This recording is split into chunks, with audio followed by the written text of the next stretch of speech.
So start ಮಾಡೋಣ. ಈ weak polity ತೊಗೊಂಡಿದ್ದೀನಿ.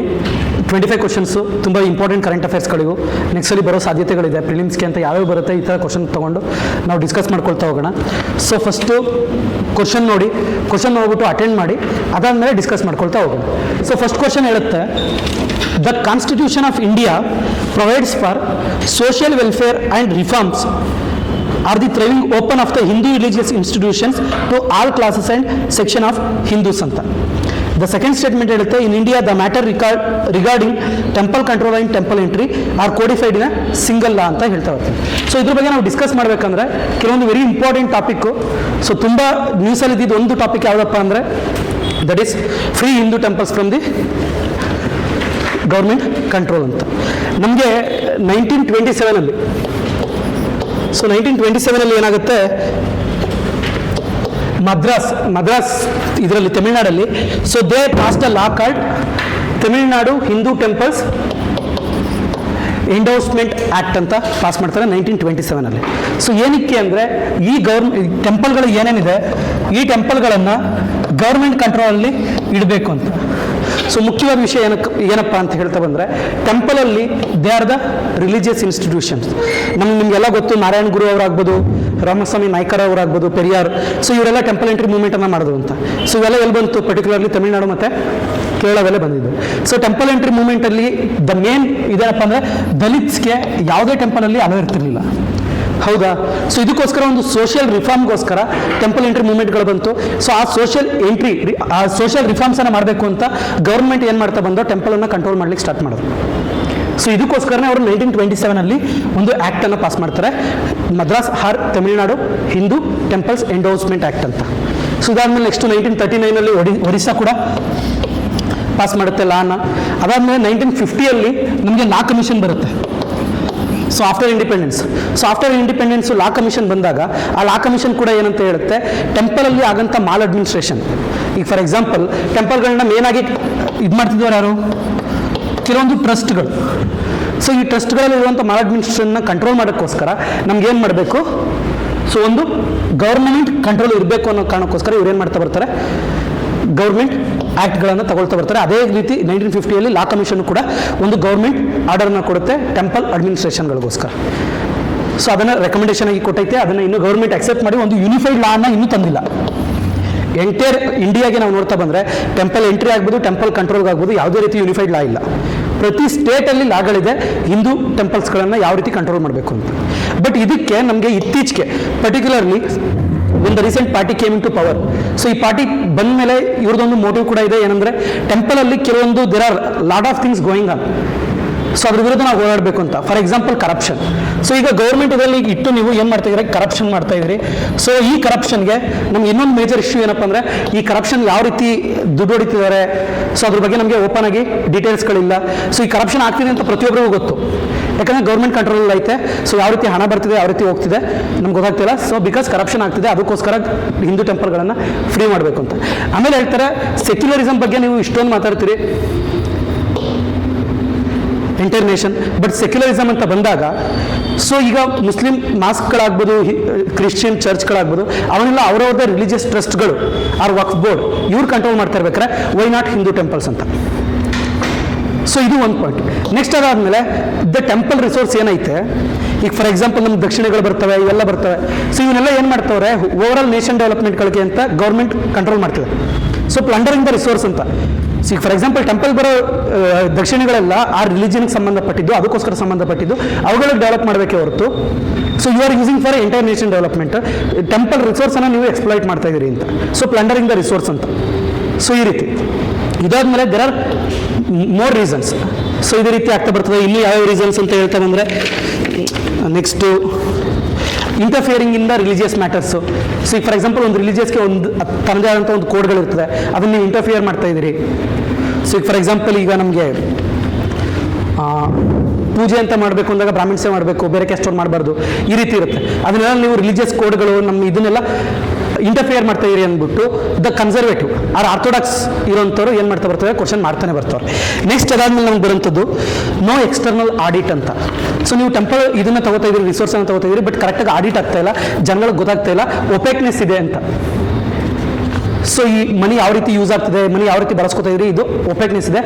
ಅದಕ್ಕೋಸ್ಕರ ನಮಗೆ ಟೆಂಪಲನ್ನು ಗೌರ್ಮೆಂಟ್ ಕಂಟ್ರೋಲಿಂದ ಏನು ಮಾಡಬೇಕು, ರಿಮೂವ್ ಮಾಡಬೇಕು ಅಂತ ಹೇಳ್ತಾ ಬರ್ತಾರೆ. ಬಟ್ ಗೌರ್ಮೆಂಟ್ ಕಂಟ್ರೋಲಿಂದ ರಿಮೂವ್ ಮಾಡಬೇಕು ಅಂತ ಹೇಳ್ತಾ ಬಂದಾಗ ಕೆಲವೊಂದು ಪಾಸಿಟಿವ್ ಪಾಯಿಂಟು ಐತೆ ಗೌರ್ಮೆಂಟ್ ಕಂಟ್ರೋಲ್ ಏನಕ್ಕೆ ಇರಬೇಕು ಅಂತ. ಫಾರ್ ಎಕ್ಸಾಂಪಲ್ ಫಸ್ಟ್ ಒನ್ ಹೇಳ್ತಾರೆ, ಫಸ್ಟು ನಮಗೆ CP ರಾಮಸ್ವಾಮಿ ಅಯ್ಯರ್ ಅಂತ, CP ರಾಮಸ್ವಾಮಿ ಅಯ್ಯರ್. ಸೊ ಈ ಕಮಿಷನ್ನ ಅಪಾಯಿಂಟ್ ಮಾಡ್ತಾರೆ to look into the matter. So around 1950s appoint ಮಾಡ್ತಾರೆ. ಸೊ ಈ ಕಮಿಷನ್ ಹೇಳುತ್ತೆ, ಹೌದು ನಮಗೆ government control for the temple is very much necessary to look into the maladministration ಅಂತ. ಏನಕ್ಕೆ ಟ್ರಸ್ಟ್ಗಳಿಗೆ ಬಿಟ್ಟಾಗ ಸೊ ನಮಗೆ ಅಲ್ಲಿ ತುಂಬ ಒಪೆಕ್ನೆಸ್ ಇರುತ್ತೆ ಕಂಪೇರ್ ಟು ಗೌರ್ಮೆಂಟ್ ಅಂತ.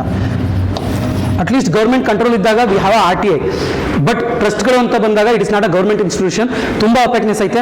ಅದಕ್ಕೋಸ್ಕರ ನಮ್ಗೆ ಏನು ಬೇಕು, ಮಾಲ್ ಅಡ್ಮಿನಿಸ್ಟ್ರೇಷನ್ನ ಕಂಟ್ರೋಲ್ ಮಾಡಲಿಕ್ಕೆ ನಮಗೆ ಗೌರ್ಮೆಂಟ್ ಕಂಟ್ರೋಲ್ ಬೇಕು ಅಂತ ಹೇಳುತ್ತೆ, ಅದು CP Ramaswamy Iyer commission. So ಅದಾದಮೇಲೆ ನೆಕ್ಸ್ಟ್ ನಿಮಗೆ ಬರೋಂಥದ್ದು, ಟೆಂಪಲ್ ನಮಗೆ ನಾಟ್ ಓನ್ಲಿ ಆ ರಿಲಿಜಿಯಸ್ ಸೆಂಟರ್ ಆಗಿಲ್ಲ, ಇದೊಂದು ಡಿಸ್ಕ್ರಿಮಿನೇಷನ್ ಪ್ಲೇಸ್ ಆಗ್ತಾ ಬಂದ್ಬಿಡ್ತು.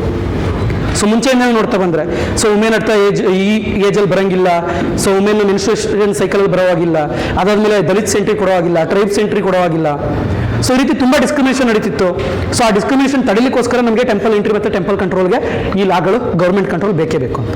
ನೆಕ್ಸ್ಟ್ ಅದಾದಮೇಲೆ ಇದೇನು ಮಾಡ್ತಾ ಬಂತು, ಟ್ರಾನ್ಸ್ಪರೆನ್ಸಿ ತಗೊಳ್ತಾ ಬಂತು ಅಂತ ಹೇಳ್ತಾ ಬರ್ತಾರೆ. ಇಲ್ಲಿ ನಮಗೆ ಅಪೋಸಿಟ್ ಐತೆ. ಸೊ ಈಗ ಮನಿ ಯಾವ ರೀತಿ ಯೂಸ್ ಮಾಡ್ತಾರೆ ಅಂತ, ಬಟ್ ಅಡ್ಮಿನಿಸ್ಟ್ರೇಷನ್ ಯಾವ ರೀತಿ ನಡೀತಿದೆ ಅನ್ನೋದಕ್ಕೆ ನಮಗೆ ಟ್ರಾನ್ಸ್ಪರೆನ್ಸಿ ಐತೆ. ಸೊ ಅಡ್ಮಿನಿಸ್ಟ್ರೇಟಿವ್ ಟ್ರಾನ್ಸ್ಪರೆನ್ಸಿ ನಮಗೆ ಬೇಕು. ಸೊ ಇದಾದ್ಮೇಲೆ ನೆಕ್ಸ್ಟ್ ನಮಗೆ ಹೇಳ್ತಾ ಬರ್ತಾರೆ, ಕೆಲವೊಂದು ಟೆಂಪಲ್ ರಿಫಾರ್ಮ್ಸನ್ನು ಮಾಡ್ತಾ ಬಂದರು. ಏನಪ್ಪ ಟೆಂಪಲ್ ರಿಫಾರ್ಮ್ಸು ಅಂತ ಹೇಳ್ತಾ ಬಂದರೆ, ನಮಗೆ ತಮಿಳ್ನಾಡು ಟೆಂಪಲ್ಗಳಲ್ಲಿ ಫಾರ್ ದಿ ಫಸ್ಟ್ ಟೈಮ್ ಏನು ಮಾಡಿದ್ರು, ವುಮೆನ್ ಸಿಂಗರ್ಸ್. ಸೊ ಮುಂಚೆ ನಮ್ಗೆ ಏನಾದ್ರೂ ಭಜನೆಗಳನ್ನ ಸಿಂಗ್ ಮಾಡೋರು ಮೇಲಿರ್ತಿದ್ರು. ಸೊ ಅಲ್ಲಿ ವುಮೆನ್ ಇನ್ಕ್ಲೂಡ್ ಮಾಡ್ಕೊಳ್ಳಿಕ್ಕೆ ಸ್ಟಾರ್ಟ್ ಮಾಡಿದ್ರು. ಅದಾದ್ಮೇಲೆ ಅದರ್ ಬ್ಯಾಕ್ವರ್ಡ್ ಕ್ಲಾಸ್ಗಳಿಂದ ಪ್ರೀಸ್ಟ್ಗಳು ಅಲ್ಲಿಗೆ ಬರ್ಲಿಕ್ಕೆ ಸ್ಟಾರ್ಟ್ ಮಾಡಿದ್ರು. ಸೊ ಈ ರೀತಿ ಸೊ ಕೆಲವೊಂದು ಟೆಂಪಲ್ ರಿಫಾರ್ಮ್ಸು, ದಲಿತ ಎಂಟ್ರಿ ಆಗ್ತಾ ಬಂತು. ಸೊ ಇದಕ್ಕೋಸ್ಕರ ನಮ್ಗೆ ಏನಾಯಿತು, government control very much necessary ಅಂತ ಹೇಳ್ತಾ ಬಂದರು. ಅರ್ಥ ಆಯ್ತಲ್ಲ. ಸೊ ಇದಕ್ಕೋಸ್ಕರ ನೀವು ನೆನ್ಪಿಟ್ಕೋಬೇಕು. ಸೊ ಇದು ಅಂತ ಬಂದಾಗ ನಮಗೆ ಇನ್ನೊಂದು ಆ್ಯಕ್ಟ್ ಮತ್ತು ಇನ್ನೊಂದು ಕೇಸು ವೆರಿ ಇಂಪಾರ್ಟೆಂಟ್ ಆಗುತ್ತೆ. ಸೊ ಒಂದು ಆ್ಯಕ್ಟ್ ಅಂದರೆ that is places of worship act 1947, ಹೌದಲ್ಲ, places of worship act. So ಈ ಪ್ಲೇಸಸ್ ಆಫ್ ವರ್ಷಿಪ್ ಆ್ಯಕ್ಟ್ ಏನಂತ ಹೇಳ್ತಾ ಬರುತ್ತೆ, ಟೆಂಪಲ್ ಏನೇನಿದೆ at the time of independence. So 1947 the temple status ಏನಿದೆ ಅದೇ ರಿಮೈನ್ ಆಗಿರಬೇಕು, ಅದನ್ನು ಬಿಟ್ಟು ನಾವು ಕನ್ವರ್ಷನ್ ಮಾಡೋ ಹಾಗಿಲ್ಲ ಅಂತ. ಆ್ಯಂಟಿ ಕನ್ವರ್ಷನ್ ಅಗೇನ್ಸ್ಟ್ ದ ಟೆಂಪಲ್ಸ್ ಅಂತ ಹೇಳ್ತಾ ಬರ್ತಾರೆ ಅದಿಲ್ಲಿ. ಸೊ ಈಗ ಟೆಂಪಲ್ ಫಾರ್ ಎಕ್ಸಾಂಪಲ್ ನಮಗೆ ಅಯೋಧ್ಯ ಬೇಡ, Tirupati temple. So Tirupati temple ಇದೆ ಅಂದರೆ ತಿರುಪತಿ ಟೆಂಪಲ್ ಆಗೇ ಇರಬೇಕು. ಅದನ್ನು ಬಂದ್ಬಿಟ್ಟು ಹಿಂದೆ ಯಾವುದೋ ಬೌದ್ಧ ಚೈತನ್ಯ ಇತ್ತು, ಅದನ್ನು ಚೇಂಜ್ ಮಾಡಬೇಕು, ಆ ಥರ ಇಲ್ಲ. ಅದನ್ನು ಬಿಟ್ಟು ಈಗ ಶ್ರೀರಂಗಪಟ್ಟಣದಲ್ಲಿ ಆಗ್ತದೆ. ಮುಂಚೆ ಒಂದು ಮಾರುತಿ ಟೆಂಪಲ್ ಇತ್ತು, ಅದನ್ನು ಕಟ್ಬಿಟ್ಟು ಒಂದು ಮಾಸ್ಕ್ ಕಟ್ಟಿದ್ದಾರೆ, ಅದನ್ನು ಬೆಳೆಸ್ಬಿಟ್ಟು ಸೊ ಅದನ್ನು ಚೇಂಜ್ ಮಾಡಬೇಕು. ಈ ರೀತಿ ಇರಬಾರ್ದು ಅಂತ. ಅರ್ಥ ಆಯ್ತಲ್ಲ. ಸೊ ಈಗ 1947 ಯಾವ ಸ್ಟೇಟಸ್ ಇತ್ತು ಅದೇ ಸ್ಟೇಟಸ್ ಇರಬೇಕು ಅಂತ ನಮಗೆ ಈ ಲಾ ಹೇಳ್ತಾ ಬರುತ್ತೆ, places of worship act. But ಇದಕ್ಕೆ ಒಂದೇ ಒಂದು ಎಕ್ಸೆಪ್ಷನ್ ಅಂದರೆ ದಟ್ ಈಸ್ ಅಯೋಧ್ಯ ಟೆಂಪಲ್. ಏನಕ್ಕೆ ಅಂದರೆ it is A historical case ಅಂತ. ಸೊ ಹಿಸ್ಟಾರಿಕಲ್ ಕೇಸ್ ಆಗಿರೋದ್ರಿಂದ ನಮಗೆ ಇದನ್ನ ಎಕ್ಸೆಪ್ಷನ್ ಕೊಟ್ಟರು. ಅದಾದಮೇಲೆ ನೆಕ್ಸ್ಟ್ ಎಕ್ಸೆಪ್ಷನ್ಗಳಿದೆ. ಟೆಂಪಲ್ ಆರ್ಕಿಯಾಲಜಿಕಲ್ ಸರ್ವೆ ಏನಾದರೂ ರೆಫರ್ ಮಾಡಿದ್ರೆ, ಆ ಟೆಂಪಲ್ ಆಫ್ ಸಿಗ್ನಿಫಿಕೆಂಟ್ ಇಂಪಾರ್ಟೆನ್ಸ್ ಇದ್ದರೆ ಸೊ ಅಂಥ ಟೆಂಪಲ್ನು ಕೂಡ ಎಕ್ಸಾಮ್ಟ್ ಮಾಡ್ತೀವಿ ಅಂತ ಹೇಳಿದ್ದಾರೆ. ಬಟ್ ಆ ರೀತಿ ಕೇಸ್ಗಳು ತಗೊಳ್ಳಲ್ಲ ಅಂತ after Ayodhya judgement supreme court ಏನು ಮಾಡ್ತಾ ಬಂತು, ಕಂಪ್ಲೀಟಾಗಿ ಈ ರೀತಿ ಮತ್ತೆ ಯಾವುದೇ ಕೇಸ್ ಬಂದರೂ ನಾವು ಅಲೋ ಮಾಡಲ್ಲ ಅಂತ ಹೇಳ್ತಾ ಬಂದರು. ನೆಕ್ಸ್ಟ್ ಅದಾದಮೇಲೆ ಇನ್ನೊಂದು ವೆರಿ ಇಂಪಾರ್ಟೆಂಟ್ ಕೇಸ್ ಅಂದರೆ ಇದನ್ನು ಮತ್ತೆ ಡಿಸ್ಕಸ್ ಮಾಡ್ತೀವಿ ನಾವು, that is Shirur Math case 1954. So ಇದರಲ್ಲಿ ಕೆಲವೊಂದು ವೆರಿ ಹೈ ಪ್ರಾವಿಷನ್ಸ್ ಇದ್ದೋ ಗೌರ್ಮೆಂಟ್ ಕಂಟ್ರೋಲ್ಗಳಲ್ಲಿ. ಸೊ ಯಾವ ರೀತಿ ಅಂದರೆ ಕೆಲವೊಂದು ಏನಪ್ಪ ಅಂತ ಹೇಳ್ತೀವಿ ಅಂದರೆ ಅದನ್ನು ನಾವು ಅಬ್ಸರ್ವ್ಡ್ ರಿಫಾರ್ಮ್ಸ್ಗಳಂತ. ಸೊ ಒಂದು ಆ ರಿಫಾರ್ಮ್ಗಳನ್ನು ಏನು ಮಾಡ್ತಾ ಬರ್ತಾರೆ, ಸ್ಟ್ರಕ್ ಡೌನ್ ಮಾಡ್ತಾ ಬರ್ತಾರೆ. ಸೊ ಇದು ನಾವು ಶಿರೂರ್ ಮಠ್ ಕೇಸ್ನ ತುಂಬ ಡೀಟೇಲಾಗಿ ಸ್ಟಡಿ ಮಾಡ್ತೀವಿ. ಏನಕ್ಕೆ ಅಂದರೆ ಈ ಶಿರೂರ್ ಮಠ್ ಕೇಸೇ ನಮಗೆ ಡಾಕ್ಟ್ರಿನ್ ಆಫ್ ಎಸೆನ್ಷಿಯಾಲಿಟಿಯನ್ನು ಕೊಟ್ಟಿದೆ. ಸೊ ಡಾಕ್ಟ್ರಿನ್ ಆಫ್ ಎಸೆನ್ಷಿಯಾಲಿಟಿ ಅಂದರೆ ಏನು ಅಂತ ವಿಲ್ ಡಿಸ್ಕಸ್ ಲೇಟರ್. ಏನಕ್ಕೆ ಅಂದರೆ ನಮಗೆ ಹಿಜಾಬ್ ಕೇಸ್ ಆಗಿದ್ದು ಕೂಡ ಡಾಕ್ಟ್ರಿನ್ ಆಫ್ ಎಸೆನ್ಷಿಯಾಲಿಟಿ ಅಂಡರಲ್ಲೇ ಚೆಕ್ ಮಾಡ್ತಾ ಬಂದು ಈ ರೀತಿ ತುಂಬ ಕೇಸ್ಗಳೈತೆ ಡಾಕ್ಟ್ರಿನ್ ಆಫ್ ಎಸೆನ್ಷಿಯಾಲಿಟಿ ಅಂಡರಲ್ಲಿ. ಅದನ್ನು ನಾವು ಕಂಪ್ಲೀಟಾಗಿ ಇನ್ನೊಂದ್ಸರಿ ಡಿಸ್ಕಸ್ ಮಾಡೋಣ. ಬಟ್ ಇದೊಂದು ನೆನ್ಪಿಟ್ಕೊಂಡಿರಿ, ಶಿರೂರ್ ಮಠ್ ಕೇಸಲ್ಲಿ ನಮಗೆ ಡಾಕ್ಟ್ರಿನ್ ಆಫ್ ಎಸೆನ್ಷಿಯಾಲಿಟಿಯನ್ನು ಸುಪ್ರೀಂ ಕೋರ್ಟ್ ಕೊಡ್ತು ಅಂತ. ಸೊ ಇದಾದಮೇಲೆ ಕ್ವಶನ್ ನೋಡ್ತಾ ಬರೋಣ. ದ ಫಸ್ಟ್ ಸ್ಟೇಟ್ಮೆಂಟ್ ಹೇಳುತ್ತೆ, the constitution of India provides for social welfare and reforms or the throwing open of the Hindu religious institution to all classes and section of Hindus ಅಂತ constitution ಕೊಡುತ್ತೆ. So under article 25(2) sub clause 2 ಅಲ್ಲಿ ನಮ್ಗೆ ಏನು ಮಾಡುತ್ತೆ, constitution ಈ ರಿಫಾರ್ಮನ್ನು ಕೊಡುತ್ತೆ. So the constitution of India provides for a social welfare and all classes and sections of ಹಿಂದೂಸ್ಗೆ ಓಪನ್ ಆಲ್ ರಿಲಿಜಿಯಸ್ ಇನ್ಸ್ಟಿಟ್ಯೂಷನ್ನ ಕೊಡ್ತಾ ಬರುತ್ತೆ. ನೆಕ್ಸ್ಟ್ ಅದಾದಮೇಲೆ in India the matter regarding the temple control and temple entry are codified in a single law. ಹೌದಾ? ಇಲ್ಲ, ಪ್ರತಿ ಸ್ಟೇಟ್ಗೂ ತನ್ನದೇ ಆದಂಥ ಟೆಂಪಲ್ ಕಂಟ್ರೋಲ್ಗೆ ಮತ್ತು ಟೆಂಪಲ್ ಎಂಟ್ರಿಗೆ ಡಿಫ್ರೆಂಟ್ ಲಾಗಳು ಇವೆ. ಓಕೆನಾ? ಸೊ ನೆಕ್ಸ್ಟ್ ಕ್ವಶನ್ ಹೋಗೋಣ. So in India the power to include communities in the scheduled tribes lies with. In India, the power to include scheduled tribe. So, the include communities in the scheduled tribe lies with President, Parliament, National Commission for Scheduled Tribes, and Union Ministry of Tribal Affairs. ಯಾವುದು? President. So, answer Parliament. So president assent is very much important, but parliament ನಮಗೆ necessary. ಏನಕ್ಕೆ ಅಂದರೆ ಇದು ಏನಕ್ಕೆ ನ್ಯೂಸಲ್ಲಿ ಇದೆ ನಿಮ್ಗೆ ಎಲ್ರಿಗೂ ಗೊತ್ತು. ಪ್ರತಿಯೊಬ್ಬರು ಎಸ್ ಟಿ ಸ್ಟೇಟಸನ್ನು ಏನು ಮಾಡ್ತಿದ್ದಾರೆ? ಡಿಮ್ಯಾಂಡ್ ಮಾಡ್ತಿದ್ದಾರೆ. For example Kuruba community in Karnataka also demanding S T status. ಹೌದಲ್ಲ? ಸೊ ಇಲ್ಲಿ ನಮಗೆ ಮುಖ್ಯವಾಗಿ ಹೇಳ್ತಾ ಬಂದರೆ ಯಾವ ರೀತಿ ಅದನ್ನು ಫಸ್ಟು ಎಸ್ ಟಿ ಕಮ್ಯುನಿಟಿಯನ್ನು ಇನ್ಕ್ಲೂಡ್ ಮಾಡ್ತಾರೆ ಅಂತ. ಸೊ ಕೆಲವೊಂದು ಸ್ಟೆಪ್ಗಳೈತೆ. ಫಸ್ಟ್ ಏನು ಮಾಡಬೇಕು? ಸ್ಟೇಟ್ ಗೌರ್ಮೆಂಟ್ ಏನು ಮಾಡುತ್ತೆ? ರೆಕಮೆಂಡೇಶನ್ನ ಕೊಡುತ್ತೆ. ಇಲ್ಲಿಗೆ ಸೆಂಟ್ರಲ್. ಸೊ ಈ ಸ್ಟೇಟ್ ಗೌರ್ಮೆಂಟ್ ರೆಕಮೆಂಡೇಶನ್ ಏನಾಗುತ್ತೆ? Next it will reach to the ministry of tribal affairs. ಏನು? ಶೆಡ್ಯೂಲ್ ಏರಿಯಾವನ್ನು ಅನೌನ್ಸ್ ಮಾಡೋದು ಪ್ರೆಸಿಡೆಂಟ್, ಶೆಡ್ಯೂಲ್ ಟ್ರೈಬನ್ನು ಇನ್ಕ್ಲೂಡ್ ಮಾಡ್ಕೊಳ್ಳೋಂಥದ್ದು ಪಾರ್ಲಿಮೆಂಟ್. ಓಕೆನಾ? So president assent is very much important. ಅದಕ್ಕೆ ಸ್ಟೆಪ್ ನೋಡ್ಕೊಳ್ಳಿ. ಒಂದು ಸ್ಟೇಟ್ ರೆಕಮೆಂಡೇಶನ್ನು, ನೆಕ್ಸ್ಟ್ ಸ್ಟೇಟ್ ರೆಕಮೆಂಡೇಶನ್ ಮಾಡಿದ ತಕ್ಷಣ ಅದು ಎಲ್ಲಿಗೆ ಹೋಗುತ್ತೆ? ಮಿನಿಸ್ಟ್ರಿ ಆಫ್ ಟ್ರೈಬಲ್ ಅಫೇರ್ಸ್ಗೆ ಹೋಗುತ್ತೆ. ಸೊ ಮಿನಿಸ್ಟ್ರಿ ಆಫ್ ಟ್ರೈಬಲ್ ಅಫೇರ್ಸಿಂದ ನೆಕ್ಸ್ಟ್ ಎಲ್ಲಿ ಹೋಗುತ್ತೆ ಅಂದರೆ it will go to register general of India. So register general of India ಗೊತ್ತಲ್ಲ? ಇದೊಂದು ಮಿನಿಸ್ಟ್ರಿ ಆಫ್ ಹೋಮ್ ಅಫೇರ್ಸಲ್ಲಿ ಇರುವಂಥ ಬಾಡಿ ಟು ಕಂಡಕ್ಟ್ ಸೆನ್ಸಸ್ ಎಲ್ಲ. ಇದು ನಮಗೆ very important organisation, register general of India. So register general of India ಮತ್ತು census commissionerate ಇವೆರಡು conduct ಮಾಡೋದು ನಮ್ಮನ್ನ ಸೆನ್ಸಸ್ಸನ್ನು. ಓಕೆನಾ? ನೆಕ್ಸ್ಟ್ ಇದಾದಮೇಲೆ ಇದೆಲ್ಲಿ ಪ್ರಮೋಟ್ ಮಾಡುತ್ತೆ ಅಂದರೆ national commission for scheduled tribes. So national commission for scheduled ಟ್ರೈಬ್ಸ್ಗೆ ಅವ್ರೇನು ಮಾಡ್ತಾರೆ? ರೆಕಮೆಂಡ್ ಮಾಡ್ತಾರೆ. ಇದಾದ್ಮೇಲೆ ನೆಕ್ಸ್ಟ್ ಇದು ರೀಚ್ ಆಗೋದು ಕ್ಯಾಬಿನೆಟ್. ಸೊ ಕ್ಯಾಬಿನೆಟ್ ರೀಚ್ ಆದಮೇಲೆ ನೆಕ್ಸ್ಟ್ ಇದೆಲ್ಲ ಹೋಗುತ್ತೆ ಪಾರ್ಲಿಮೆಂಟಲ್ಲಿ ಡಿಬೇಟ್ ಆಗುತ್ತೆ, ಲಾ ಪಾಸ್ ಆಗಬೇಕು. ಸೊ ನೆಕ್ಸ್ಟ್ ಅದಾದಮೇಲೆ the president assent. President assent under article 342. So under article 342 president assent ಕೊಟ್ಟಾಗ ಸೊ ಪಾರ್ಲಿಮೆಂಟ್ ಯಾವ ಲಾ ಅನ್ನು ಅಮೆಂಡ್ ಮಾಡುತ್ತೆ ಅಂದರೆ the parliament awards constitution of S T awards, S T order ಅಂತ 1950. So constitution of S T order 1950ಯಲ್ಲಿ parliament ಇದನ್ನು pass ಮಾಡಿ ಇಲ್ಲಿಗೆ ಇನ್ಕ್ಲೂಡ್ ಮಾಡುತ್ತೆ. ಸೊ ಯಾವುದೇ ಶೆಡ್ಯೂಲ್ ಟ್ರೈಬನ್ನು ಶೆಡ್ಯೂಲ್ ಟ್ರೈಬ್ ಅಥವಾ ಯಾವುದೇ ಕಮ್ಯುನಿಟಿಯನ್ನು ಶೆಡ್ಯೂಲ್ ಟ್ರೈಬ್ ಆಗಿ ಇನ್ಕ್ಲೂಡ್ ಮಾಡಲಿಕ್ಕೆ ಪಾರ್ಲಿಮೆಂಟ್ ಅಮೆಂಡ್ಸ್ ದಿಸ್ ಆರ್ಡರ್ ಅಂತ. ಓಕೆನಾ? Constitution of scheduled tribes order 1950. So ಇದು ಏನಕ್ಕೆ ನ್ಯೂಸಲ್ಲಿ ಇತ್ತಪ್ಪ ಅಂದರೆ ಸೊ ಎರಡು ಕಮ್ಯುನಿಟಿಯನ್ನು ರೀಸೆಂಟಾಗಿ ಇದು ಮಾಡಿದ್ದಾರೆ ಶೆಡ್ಯೂಲ್ ಟ್ರೈಬ್ ಲಿಸ್ಟ್ಗೆ. ಒಂದು ನಾರಿಕೋರವನ್ ಅಂತ, ನಾರಿಕೋರವನ್. ಸೊ ಒಂದು ನಾರಿಕೋರವನ್ ಅಂತ. ಸೊ ನಮಗೆ ಈ ರೀತಿ ಕ್ವಶನ್ಗಳು ಬರ್ಬೋದು. ನಾರಿಕೋರವನ್ ಫ್ರಮ್ ವಿಚ್ ಸ್ಟೇಟ್ ಅಂತ. ನಾರಿಕೋರವನ್ ಮತ್ತು ಕುರುವಿಕೋರನ್ ಅಂತ. ಕುರುವಿಕರನ್ ಇವೆರಡು ಫ್ರಮ್ ತಮಿಳ್ನಾಡು. ನೆಕ್ಸ್ಟ್ ಅದಾದಮೇಲೆ ಸೊ ನಮಗೆ ಬೆಟ್ಟ ಕುರುಬ. ಸೊ ಬೆಟ್ಟ ಕುರುಬ ಕಮ್ಯುನಿಟಿಗೆ ಕಾಡು ಕುರುಬ ಅಂತ ಕೂಡ ರಿನೇಮ್ ಮಾಡಿದ್ದಾರೆ. ರಿನೇಮ್ ಅಂತಲ್ಲ, ಇನ್ನೊಂದು ಸಿನಾನಿಮನ್ನು ಆ್ಯಡ್ ಮಾಡಿರೋಂಥದ್ದು. ಎರಡು ಜಾತಿಗಳು ಸೇಮ್ ಅಂತ ಸಿನಾನಿಮನ್ನು ಆ್ಯಡ್ ಮಾಡವ್ರೆ. ಅದಾದಮೇಲೆ ನೆಕ್ಸ್ಟ್ ನಮಗೆ ಬಾರಿಯಾ ಭೂಮಿಯಾ ಅಂತ. ಬಾರಿಯಾ ಭೂಮಿಯಾ. ಸೊ ಬಾರಿಯಾ ಭೂಮಿಯ ಕಮ್ಯುನಿಟಿ ಇಸ್ ಫ್ರಮ್ ಛತ್ತೀಸ್ಗಢ. ಇದಕ್ಕೆ ಕೂಡ ಬೇರೆ ನೇಮ್ಗಳನ್ನು ಆ್ಯಡ್ ಮಾಡೋರೆ. ಅದಾದಮೇಲೆ ಹಟ್ಟಿ ಅಂತ, Hatti community from Himachal Pradesh of Transgiri region ಅಂತ ಬರುತ್ತೆ. ಎರಡು ರೀತಿ ಬರ್ತಾರೆ ಇವರು. ಇದರಲ್ಲಿ ಟ್ರಾನ್ಸ್ಗಿರಿ ರೀಜನಲ್ಲಿ ಇರುವಂಥವ್ರನ್ನ ಶೆಡ್ಯೂಲ್ ಟ್ರೈಬ್ ಲಿಸ್ಟ್ಗೆ ಆ್ಯಡ್ ಮಾಡ್ತಾ ಬಂದವರು. ಓಕೆನಾ? ಸೊ ಇಷ್ಟು ನಮಗೆ ಅತಿ ಮುಖ್ಯ. ಏನಕ್ಕೆ ಅಂದರೆ ಪ್ರಿಲಿಮ್ಸಲ್ಲಿ ಕೇಳ್ಬೋದು which tribes belongs to which state ಅಂತ. ಸೊ ನಮಗೆ ಫಸ್ಟು ನಾರಿಕೋರನ್ ಮತ್ತು ಕುರುವಿಕೋರನ್ ಮತ್ತು ಅವೆರಡು ಬಿಲಾಂಗ್ ಆಗೋದು ತಮಿಳ್ನಾಡಿಗೆ. ಸೊ ಬೆಟ್ಟ ಕುರುಬ ಅಥವಾ ಕಾಡು ಕುರುಬ belongs to Karnataka, Bariya Bhumia belongs to Chhattisgarh, and Hatti belongs to Himachal Pradesh. So tribal ಪಾಪ್ಯುಲೇಷನ್ಗೆ ಕಾನ್ಸ್ಟಿಟ್ಯೂಷನಲ್ಲಿ ಯಾವ್ಯಾವ ರೀತಿ ಬೆನಿಫಿಟ್ಸ್ಗಳಿದೆ ಅಂತ. So first we all know article 15 sub clause 4. So article 15 ಏನಂತ ಹೇಳುತ್ತೆ, no discrimination on the ground of race, religion, caste, sex or place of birth. ಹೌದಲ್ಲ? So ಅದರಲ್ಲಿ ನಮಗೆ ಆರ್ಟಿಕಲ್ 15 ಸಬ್ ಕ್ಲಾಸ್ 4ಅಲ್ಲಿ so they are for the benefits of schedule tribes and schedule caste. ಹೌದಾ? Weaker ಸೆಕ್ಷನ್ಗಳಿಗೆ benefit ತರಲಿಕ್ಕೆ government ಈ ಪ್ರಾವಿಷನನ್ನು use ಮಾಡ್ಕೋಬೋದು ಅಂತ. ಹೌದಾ? ನೆಕ್ಸ್ಟ್ ಅದಾದ್ಮೇಲೆ ಆರ್ಟಿಕಲ್ 29 ಏನಂತ ಹೇಳುತ್ತೆ, cultural and educational right. So ಅಲ್ಲಿ ಏನಂತ ಹೇಳ್ತಾ ಬರ್ತಾರೆ, any section of the citizen. So not minority ಹೇಳಲ್ಲ. So minority word used in article 30. ಕರೆಕ್ಟಾ? ಆರ್ಟಿಕಲ್ 30ಅಲ್ಲಿ minority community has the right to establish their own education institution ಹೇಳ್ತಾರೆ. But article 29 ಹೇಳುತ್ತೆ, every section of Indian citizens has the right to preserve their own culture ಅಂತ. So the article 29 ಆ ರೀತಿ ಹೇಳುತ್ತೆ. Next article 350. So article 350 ಕೂಡ ಟ್ರೈಬ್ಸ್ಗಳಿಗೆ ತಮ್ಮದೇ ಅಂತ culture, language ಮತ್ತು ಸ್ಕ್ರಿಪ್ಟನ್ನು ಪ್ರೊಟೆಕ್ಟ್ ಮಾಡ್ಕೊಳ್ಳಿಕ್ಕೆ ಆರ್ಟಿಕಲ್ 350 ಅಲೋ ಮಾಡುತ್ತೆ. ನೆಕ್ಸ್ಟ್ ಅದಾದಮೇಲೆ article 46. So article 46 of the constitution ಏನಂತ ಹೇಳ್ತಾ ಬರ್ತದೆ, the government should promote welfare of the weaker section of the population ಅಂತ.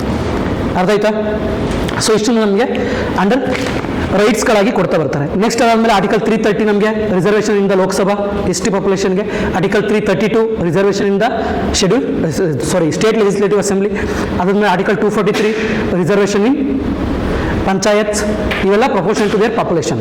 ಹೌದಲ್ಲ? ಸೊ ನೆಕ್ಸ್ಟ್ ಅದಾದಮೇಲೆ ನಮಗೆ ಇನ್ನೊಂದು ಅಂದರೆ ಆರ್ಟಿಕಲ್ 275. ಸೊ ಆರ್ಟಿಕಲ್ 275 ಏನು ಮಾಡ್ತಾ ಬರುತ್ತೆ, special grants to the states on development of tribal areas. So ಇದು ನಮಗೆ 5th ಶೆಡ್ಯೂಲ್ ಮತ್ತು 6th ಶೆಡ್ಯೂಲ್ ಕೂಡ ಬರುತ್ತೆ, ಅದನ್ನು ನಾವು ಡಿಸ್ಕಸ್ ಮಾಡೋಣ. ಅದಾದಮೇಲೆ ನೆಕ್ಸ್ಟ್ ಇಂಪಾರ್ಟೆಂಟ್ ಇಲ್ಲಿ ಟ್ರೈಬಲ್ ಐಡೆಂಟಿಫಿಕೇಶನ್ ಅಂತ ಬಂದಾಗ ಒಂದು ಕಮಿಟಿ ವೆರಿ ಇಂಪಾರ್ಟೆಂಟ್ ಆಗುತ್ತೆ, ದಟ್ ಈಸ್ ಲೋಕೂರ್ ಕಮಿಟಿ. ಓಕೆನಾ? ಸೊ ಕಾಕಾ committee is for the development of the tribals, Lokur committee is for the identification of the tribals. So ಇವರು 5 ಕಂಡೀಷನನ್ನು ಕೊಡ್ತಾರೆ. ಆ 5 ಕಂಡೀಷನಲ್ಲಿ ನಾವು ಟ್ರೈಬಲ್ಸ್ನ ಐಡೆಂಟಿಫೈ ಮಾಡಬೇಕು ಅಂತ. ಒಂದು, look for the primitive traits ಅಂತ.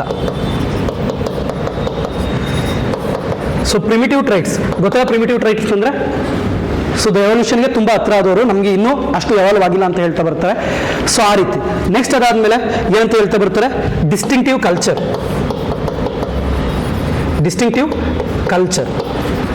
ಅದಾದಮೇಲೆ ಬ್ಯಾಕ್ವರ್ಡ್ನೆಸ್ ಹೇಳ್ತಾರೆ. ಆಮೇಲೆ shyness in contact with community at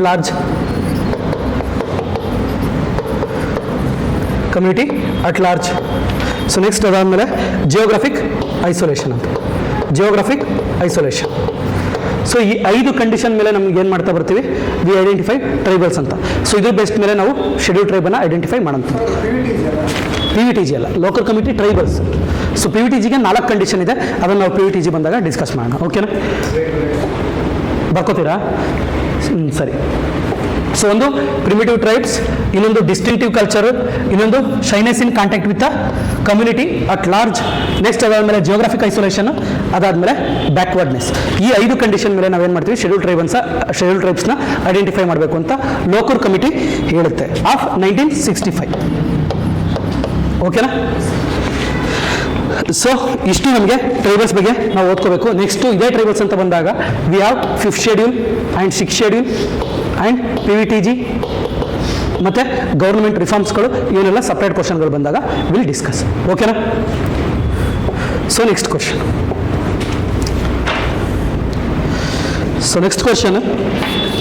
So one of the directive principle of state policy mentions that states shall endeavor to bring about prohibition of the consumption except for medicinal purposes of intoxicant drinks and of drugs which are injurious to health.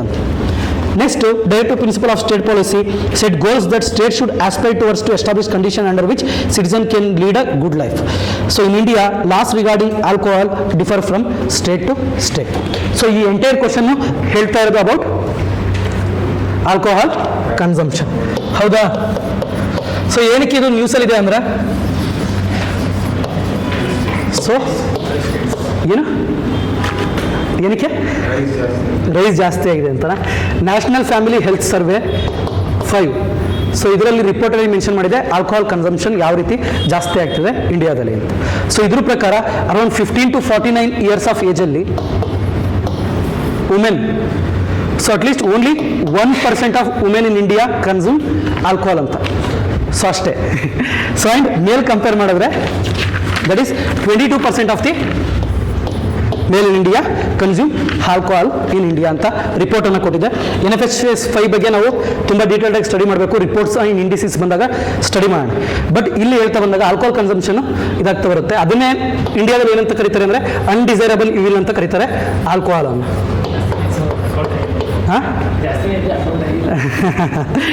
So women consumption just near 1% ಐತೆ. So ಮೇಲ್ consumption ಬಂದು 22%. So ಇದನ್ನು state wise ಇಲ್ಲಿ ಡೇಟಾವನ್ನು ಕೊಟ್ಟವ್ರೆ. So ಇದು NFHS 5 ಕೊಟ್ಟಿರೋಂಥದ್ದು. So ಇಲ್ಲಿ ಯಾವುದು highest women ಅಂತ ಬಂದಾಗ that is Arunachal, Sikkim, Assam, Telangana and Goa. These 5 are the highest states where women consume alcohol ಅಂತ. ಅದಾದಮೇಲೆ ಗೋವಾ, ಅರುಣಾಚಲ್, ತೆಲಂಗಾಣ, ಮಣಿಪುರ, ಅಂಡಮಾನ್ ಆ್ಯಂಡ್ ನಿಕೋಬಾರ್ ಐಲ್ಯಾಂಡ್ಸ್ ಇವು ಮೆನ್ನಲ್ಲಿ. ಸೊ ಅದಾದಮೇಲೆ ಬಾಟಮ್ 5 ಕೊಟ್ಟವ್ರೆ. UP is the bottom. So and bottom Lakshadweep bottom 5 union territory. ಓಕೆನಾ? ಸೊ ವುಮೆನ್ ಕನ್ಸಂಪ್ಷನಲ್ಲಿ ಆ್ಯಂಡ್ ಮೆನ್ನಲ್ಲೂ ಕೂಡ UP ಬಾಟಮ್ 5 ಅಲ್ಲಿ ಇದೆ. ಓಕೆನಾ? ಹಾಂ ಸರಿ ಆಯಿತು. ಸೊ ಓಕೆನಾ? ಸೊ 16.5. ಸೊ ಇದು ಆಲ್ಕೋಹಾಲ್ ನಮಗೆ ಪರ್ಟಿಕ್ಯುಲರ್ಲಿ DPSP ಅಂತ ಬಂದಾಗ ನಿಮ್ಗೆ ಎಲ್ರಿಗೂ ಗೊತ್ತು. DPSP is part 4 of the Indian constitution, article 36 to 51. So article 36 to 51 ನಾವು DPSP ಅಂತ ಹೇಳ್ತೀವಿ. ಇದನ್ನ instrument of instructions in the government of India act 1935 ಅಲ್ಲಿ ಇನ್ಸ್ಟ್ರೂಮೆಂಟ್ ಆಫ್ ಇನ್ಸ್ಟ್ರಕ್ಷನ್ಸ್ ಅಂತ ಇದ್ದು. ಸೊ ಏನಂದ್ರೆ which are fundamental to the governance of the country. So fundamental rights R fundamental to the livability of the citizen, but DPSPs are fundamental to the governance of the country ಅಂತ. So ಅವನ್ನ ನಾವು ಏನು ಮಾಡಿದ್ವಿ, instrument of instruction ಅಂತ ತೊಗೊಂಡಿರು. So ಅವನ್ನೇ ನಮಗೆ DPSP ಆಗಿ ಕೂಡ ಹೇಳ್ತಾ ಬಂದರು. ಹೌದಲ್ಲ? ಇದಾದ್ಮೇಲೆ ಇದೇ DPSP ಇಲ್ಲಿ ನಮಗೆ 3 ಪಾರ್ಟ್ ಇದೆ ಅಂತ ಹೇಳ್ತೀವಲ್ಲ. ಸೊ DPSPಲಿ ಕಾನ್ಸ್ಟಿಟ್ಯೂಷನ್ ಯಾವುದೇ ರೀತಿ ಡಿವಿಷನ್ ಮಾಡಿಲ್ಲ, ಬಟ್ ನಾವು ದೇರ್ ಇಂಟೆಂಟನ್ನು ನೋಡಿ ಏನಂತ ಮಾಡಿದ್ದೀವಿ, 3 ಪಾರ್ಟ್ಸನ್ನು ಮಾಡಿದ್ದೀವಿ. ಒಂದು ಸೋಷಿಯಲಿಸ್ಟು, ಇನ್ನೊಂದು ಗಾಂಧಿಯನ್, ಇನ್ನೊಂದು ಲಿಬರಲ್ ಪ್ರಿನ್ಸಿಪಲ್ಸ್. ಸೊ ಈ ರೀತಿ 3 ಪ್ರಿನ್ಸಿಪಲ್ ಐತೆ. ಇದರಲ್ಲಿ ಗಾಂಧಿಯನ್ ಪ್ರಿನ್ಸಿಪಲ್ ನಮಗೆ ತುಂಬ ಇಂಪಾರ್ಟೆಂಟ್. ಏನಕ್ಕೆ ಅಂದರೆ ಈಗ ನಾವು ಡಿಸ್ಕಸ್ ಮಾಡ್ತಿರೋಂಥ ಕ್ವಶನ್ ಅದಕ್ಕೆ ರಿಲೇಟೆಡ್. ಸೊ ಗಾಂಧಿಯನ್ ಪ್ರಿನ್ಸಿಪಲ್ ನಮಗೆ ಫಾರ್ ಎಕ್ಸಾಂಪಲ್ ಲಿಬರಲ್ ಅಂತ ಬಂದಾಗ UCC ಬರುತ್ತೆ, ಯೂನಿಫಾರ್ಮ್ ಸಿವಿಲ್ ಕೋಡ್. ಅದಾದಮೇಲೆ ಇಂಟರ್ನ್ಯಾಷನಲ್ ಪೀಸನ್ನು ಪ್ರಮೋಟ್ ಮಾಡಬೇಕು, ಆರ್ಟಿಕಲ್ 51. ಸೊ ಇವೆಲ್ಲ ನಮಗೆ ಬರ್ತಾ ಹೋಗ್ತವೆ. ಎನ್ವಿರಾನ್ಮೆಂಟ್ ಆಗ್ಬೋದು ಇವೆಲ್ಲ. ಸೊ ಇನ್ನು ಸೋಷಿಯಲಿಸ್ಟ್ ಅಂತ ಬಂದಾಗ ಮಿನಿಮಮ್ ವೇಜು, ಮೆಟರ್ನಲ್ ಬೆನಿಫಿಟಿ ಇವೆಲ್ಲ ಕೊಡಬೇಕು, ಫ್ರೀ ಲೀಗಲ್ ಏಡ್ ಕೊಡಬೇಕು. ಇವೆಲ್ಲ ನಮಗೆ ಸೋಷಿಯಲಿಸ್ಟ್ ಪ್ರಿನ್ಸಿಪಲ್. ಸೊ ನಮ್ಗೆ ಗಾಂಧಿಯನ್ ಪ್ರಿನ್ಸಿಪಲ್ ಅಂತ ಬಂದಾಗ ಈಗ ಫಾರ್ ಎಕ್ಸಾಂಪಲ್ ಡಿಸೆಂಟ್ರಲ್ ಲೋಕಲ್ ಗವರ್ನೆನ್ಸ್ಗೆ ಇದನ್ನು ಮಾಡ್ತಾ ಹೋಗಬೇಕು. ಅದಾದಮೇಲೆ ಖಾದಿ, ಸ್ಲಾಟರಿಂಗ್ ಕೌಸ್, ಸೊ ಇದನ್ನೆಲ್ಲ ಬ್ಯಾನ್ ಮಾಡಬೇಕು ಅಂತ. ಸೊ ಕೋ ಪ್ರೊಡಕ್ಷನ್ ಮಾಡಬೇಕು. ಇದಾದ್ಮೇಲೆ next prohibition of alcohol. So panchayat, local governments ಇವೆಲ್ಲ ನಮ್ಗೆ ಏನಾಗ್ತಾ ಬರ್ತವೆ, ಗಾಂಧಿಯನ್ ಪ್ರಿನ್ಸಿಪಲ್ ಆಗಿ ಬರ್ತಾ ಹೋಗ್ತವೆ. ಸೊ ಇಲ್ಲಿ under article 46 of the Indian constitution ಏನಂತ ಹೇಳ್ತಾ ಬರುತ್ತೆ, so alcohol consumption or intoxicating alcohols or medicinal ಯೂಸನ್ನು ಏನು ಮಾಡ್ತಾ ಬರಬೇಕು, ಬ್ಯಾನ್ ಮಾಡ್ತಾ ಬರಬೇಕು ಅನ್ನೋದು ಒಂದು ಗಾಂಧಿಯನ್ ಪ್ರಿನ್ಸಿಪಲ್ ಆಗಿ ಬರ್ತಾ ಹೋಗುತ್ತೆ. ಸೊ ಅದಕ್ಕೋಸ್ಕರನೇ ಫಸ್ಟ್ ಸ್ಟೇಟ್ಮೆಂಟ್ ಇರುತ್ತೆ. So one of the directive principle of the state policy mentions that the state shall endeavour to bring about prohibition of the consumption of except for medicinal purposes or intoxicating drinks of drugs which are injurious to health ಅಂತ. ಈಗ for example ನಮಗೆ ತೆಲಂಗಾಣ ಸ್ಟೇಟಲ್ಲಿ ಈ home made ಇದಿರುತ್ತೆ alcohol, ಅದನ್ನು hello ಮಾಡ್ತಾರೆ, ಕಳ್ಳು ಅಂತ ಕರೀತಾರೆ ಆ ಕಡೆ. ಸೊ ಅದನ್ನು ಅಲೋ ಮಾಡ್ತಾರೆ. ಸೊ ಕಳ್ಳನ್ನ ಅಲೋ ಮಾಡ್ತಾರೆ ಇಲ್ಲಿ ತೆಲಂಗಾಣದಲ್ಲಿ. ಸೊ ಏನಕ್ಕೆ ಅಂದರೆ it is for medicinal purpose ಅಂತ CM ಹೇಳ್ತಾರೆ ಅಲ್ಲಿ CM. ಸೊ ಈ ರೀತಿ ಅಲೋ ಮಾಡ್ತಾ ಬರ್ತಾರೆ. ಸೊ ಇದು ಆರ್ಟಿಕಲ್ 46 ಅಲ್ಲಿ ಏನು ಮಾಡ್ತಾ ಬರ್ತಾರೆ, accept for the medicinal use ಮತ್ತು ಇಂಟಾಕ್ಸಿಕೇಟಿಂಗ್ ಇದ್ದಂಥ ಎಲ್ಲ ಇದನ್ನ ಏನು ಮಾಡ್ತಾ ಬರಬೇಕು, ಬ್ಯಾನ್ ಮಾಡ್ತಾ ಬರಬೇಕು ಅಂತ. ಸೊ ಅದೇ ರೀತಿ so the directive principle of state policy set goes that state should aspire, ಪ್ರತಿಯೊಬ್ಬ ಸಿಟಿಸನ್ಗೂ ಒಂದು ಒಳ್ಳೆ ಗುಡ್ ಲೈಫನ್ನು ಕೊಡಲಿಕ್ಕೆ ಯಾವತ್ತೂ ಗೌರ್ಮೆಂಟು ವರ್ಕ್ ಮಾಡಬೇಕು ಅಂತ ನಮಗೆ DPSP ಮೆನ್ಷನ್ ಮಾಡುತ್ತೆ. ಹೌದಾ? ನೆಕ್ಸ್ಟ್ ಅದಾದಮೇಲೆ alcohol comes under state list. ಹೌದಲ್ಲ? ಸೊ ಆಲ್ಕೋಹಾಲ್ ನಮಗೆ 7th ಶೆಡ್ಯೂಲಲ್ಲಿ ಸ್ಟೇಟ್ ಲಿಸ್ಟಲ್ಲಿ ಬರೋದ್ರಿಂದ ಪ್ರತಿಯೊಂದು ಸ್ಟೇಟಲ್ಲೂ ಕೂಡ ನಮಗೆ ಡಿಫ್ರೆಂಟ್ ಲಾಗಳಿದೆ. ಈಗ presently we have 5 states which have completely banned alcohol in India. 5 states and union territoryಗಳು ಯಾವ್ಯಾವುದಪ್ಪ ಅಂದರೆ ಗುಜರಾತ್, ಬಿಹಾರ್, ಆಮೇಲೆ ಗುಜರಾತ್, ಬಿಹಾರ್, ಗುಜರಾತ್, ಹರಿಯಾಣ ಡಿಸ್ಕಸ್ ಮಾಡ್ತಿದ್ದಾರೆ ಮಾಡಬೇಕು ಅಂತ. ಸೊ ಪಾರ್ಷಿಯಲ್ ಬ್ಯಾನ್ ಮಾಡೋಣ ಅಂತ ಥಿಂಕ್ ಮಾಡ್ತಿದ್ದಾರೆ. Gujarat, Bihar and Nagaland, Mizoram and Lakshadweep. So ಈ 4 ಸ್ಟೇಟ್ಸ್ ಆ್ಯಂಡ್ ಯೂನಿಯನ್ ಟೆರಿಟರಿಯಲ್ಲಿ ನಮ್ಗೆ ಏನಿದೆ, there is a complete ban of alcohol ಅಂತ. ಸೊ ಇದನ್ನು ನೀವು ತಿಳ್ಕೊಂಡಿರಿ. ಓಕೆನಾ? ಬಿಹಾರ್ ಸೊ ಏನಕ್ಕೆ ಮಾಡಿದ್ದಾರೆ ಅಂತ, ದಟ್ ಇಸ್ ಆಗಲೇ ನಮ್ಮ 1960s 70s ಅದನ್ನು ಆಲ್ಕೋಹಾಲ್ ಇದನ್ನು ಮಾಡಿದ್ದು. ಯಾಕಂದರೆ ದ ಫಸ್ಟ್ ಮೇಜರ್ ಇದು ಏನಪ್ಪ ಅಂದರೆ ಗಾಂಧಿಯನ್ ಪ್ರಿನ್ಸಿಪಲ್ಸ್ ಅಲ್ಲೇ ಎಲ್ಲ ವರ್ಕ್ ಆಗ್ತಿತ್ತು. ಯಾಕಂದರೆ ಗಾಂಧಿ ಹೋರಾಟಗಳೆಲ್ಲ ಅಲ್ಲೇ ಸ್ಟಾರ್ಟ್ ಆಗಿರೋಂಥದ್ದು. ಸೊ ಅದಕ್ಕೋಸ್ಕರ ಆ ಗೌರ್ಮೆಂಟ್ ಆಗಲೇ ಬ್ಯಾನ್ ಮಾಡಿರುತ್ತೆ. ಸೊ ಓಕೆನಾ? Next question. So next question ಬಂದು ಪಂಚಾಯತ್ ಎಲೆಕ್ಷನ್ ಬಗ್ಗೆ. ಸೊ ಓದಿ question. A person who is not qualified to contest a state assembly election cannot contest a local body election to.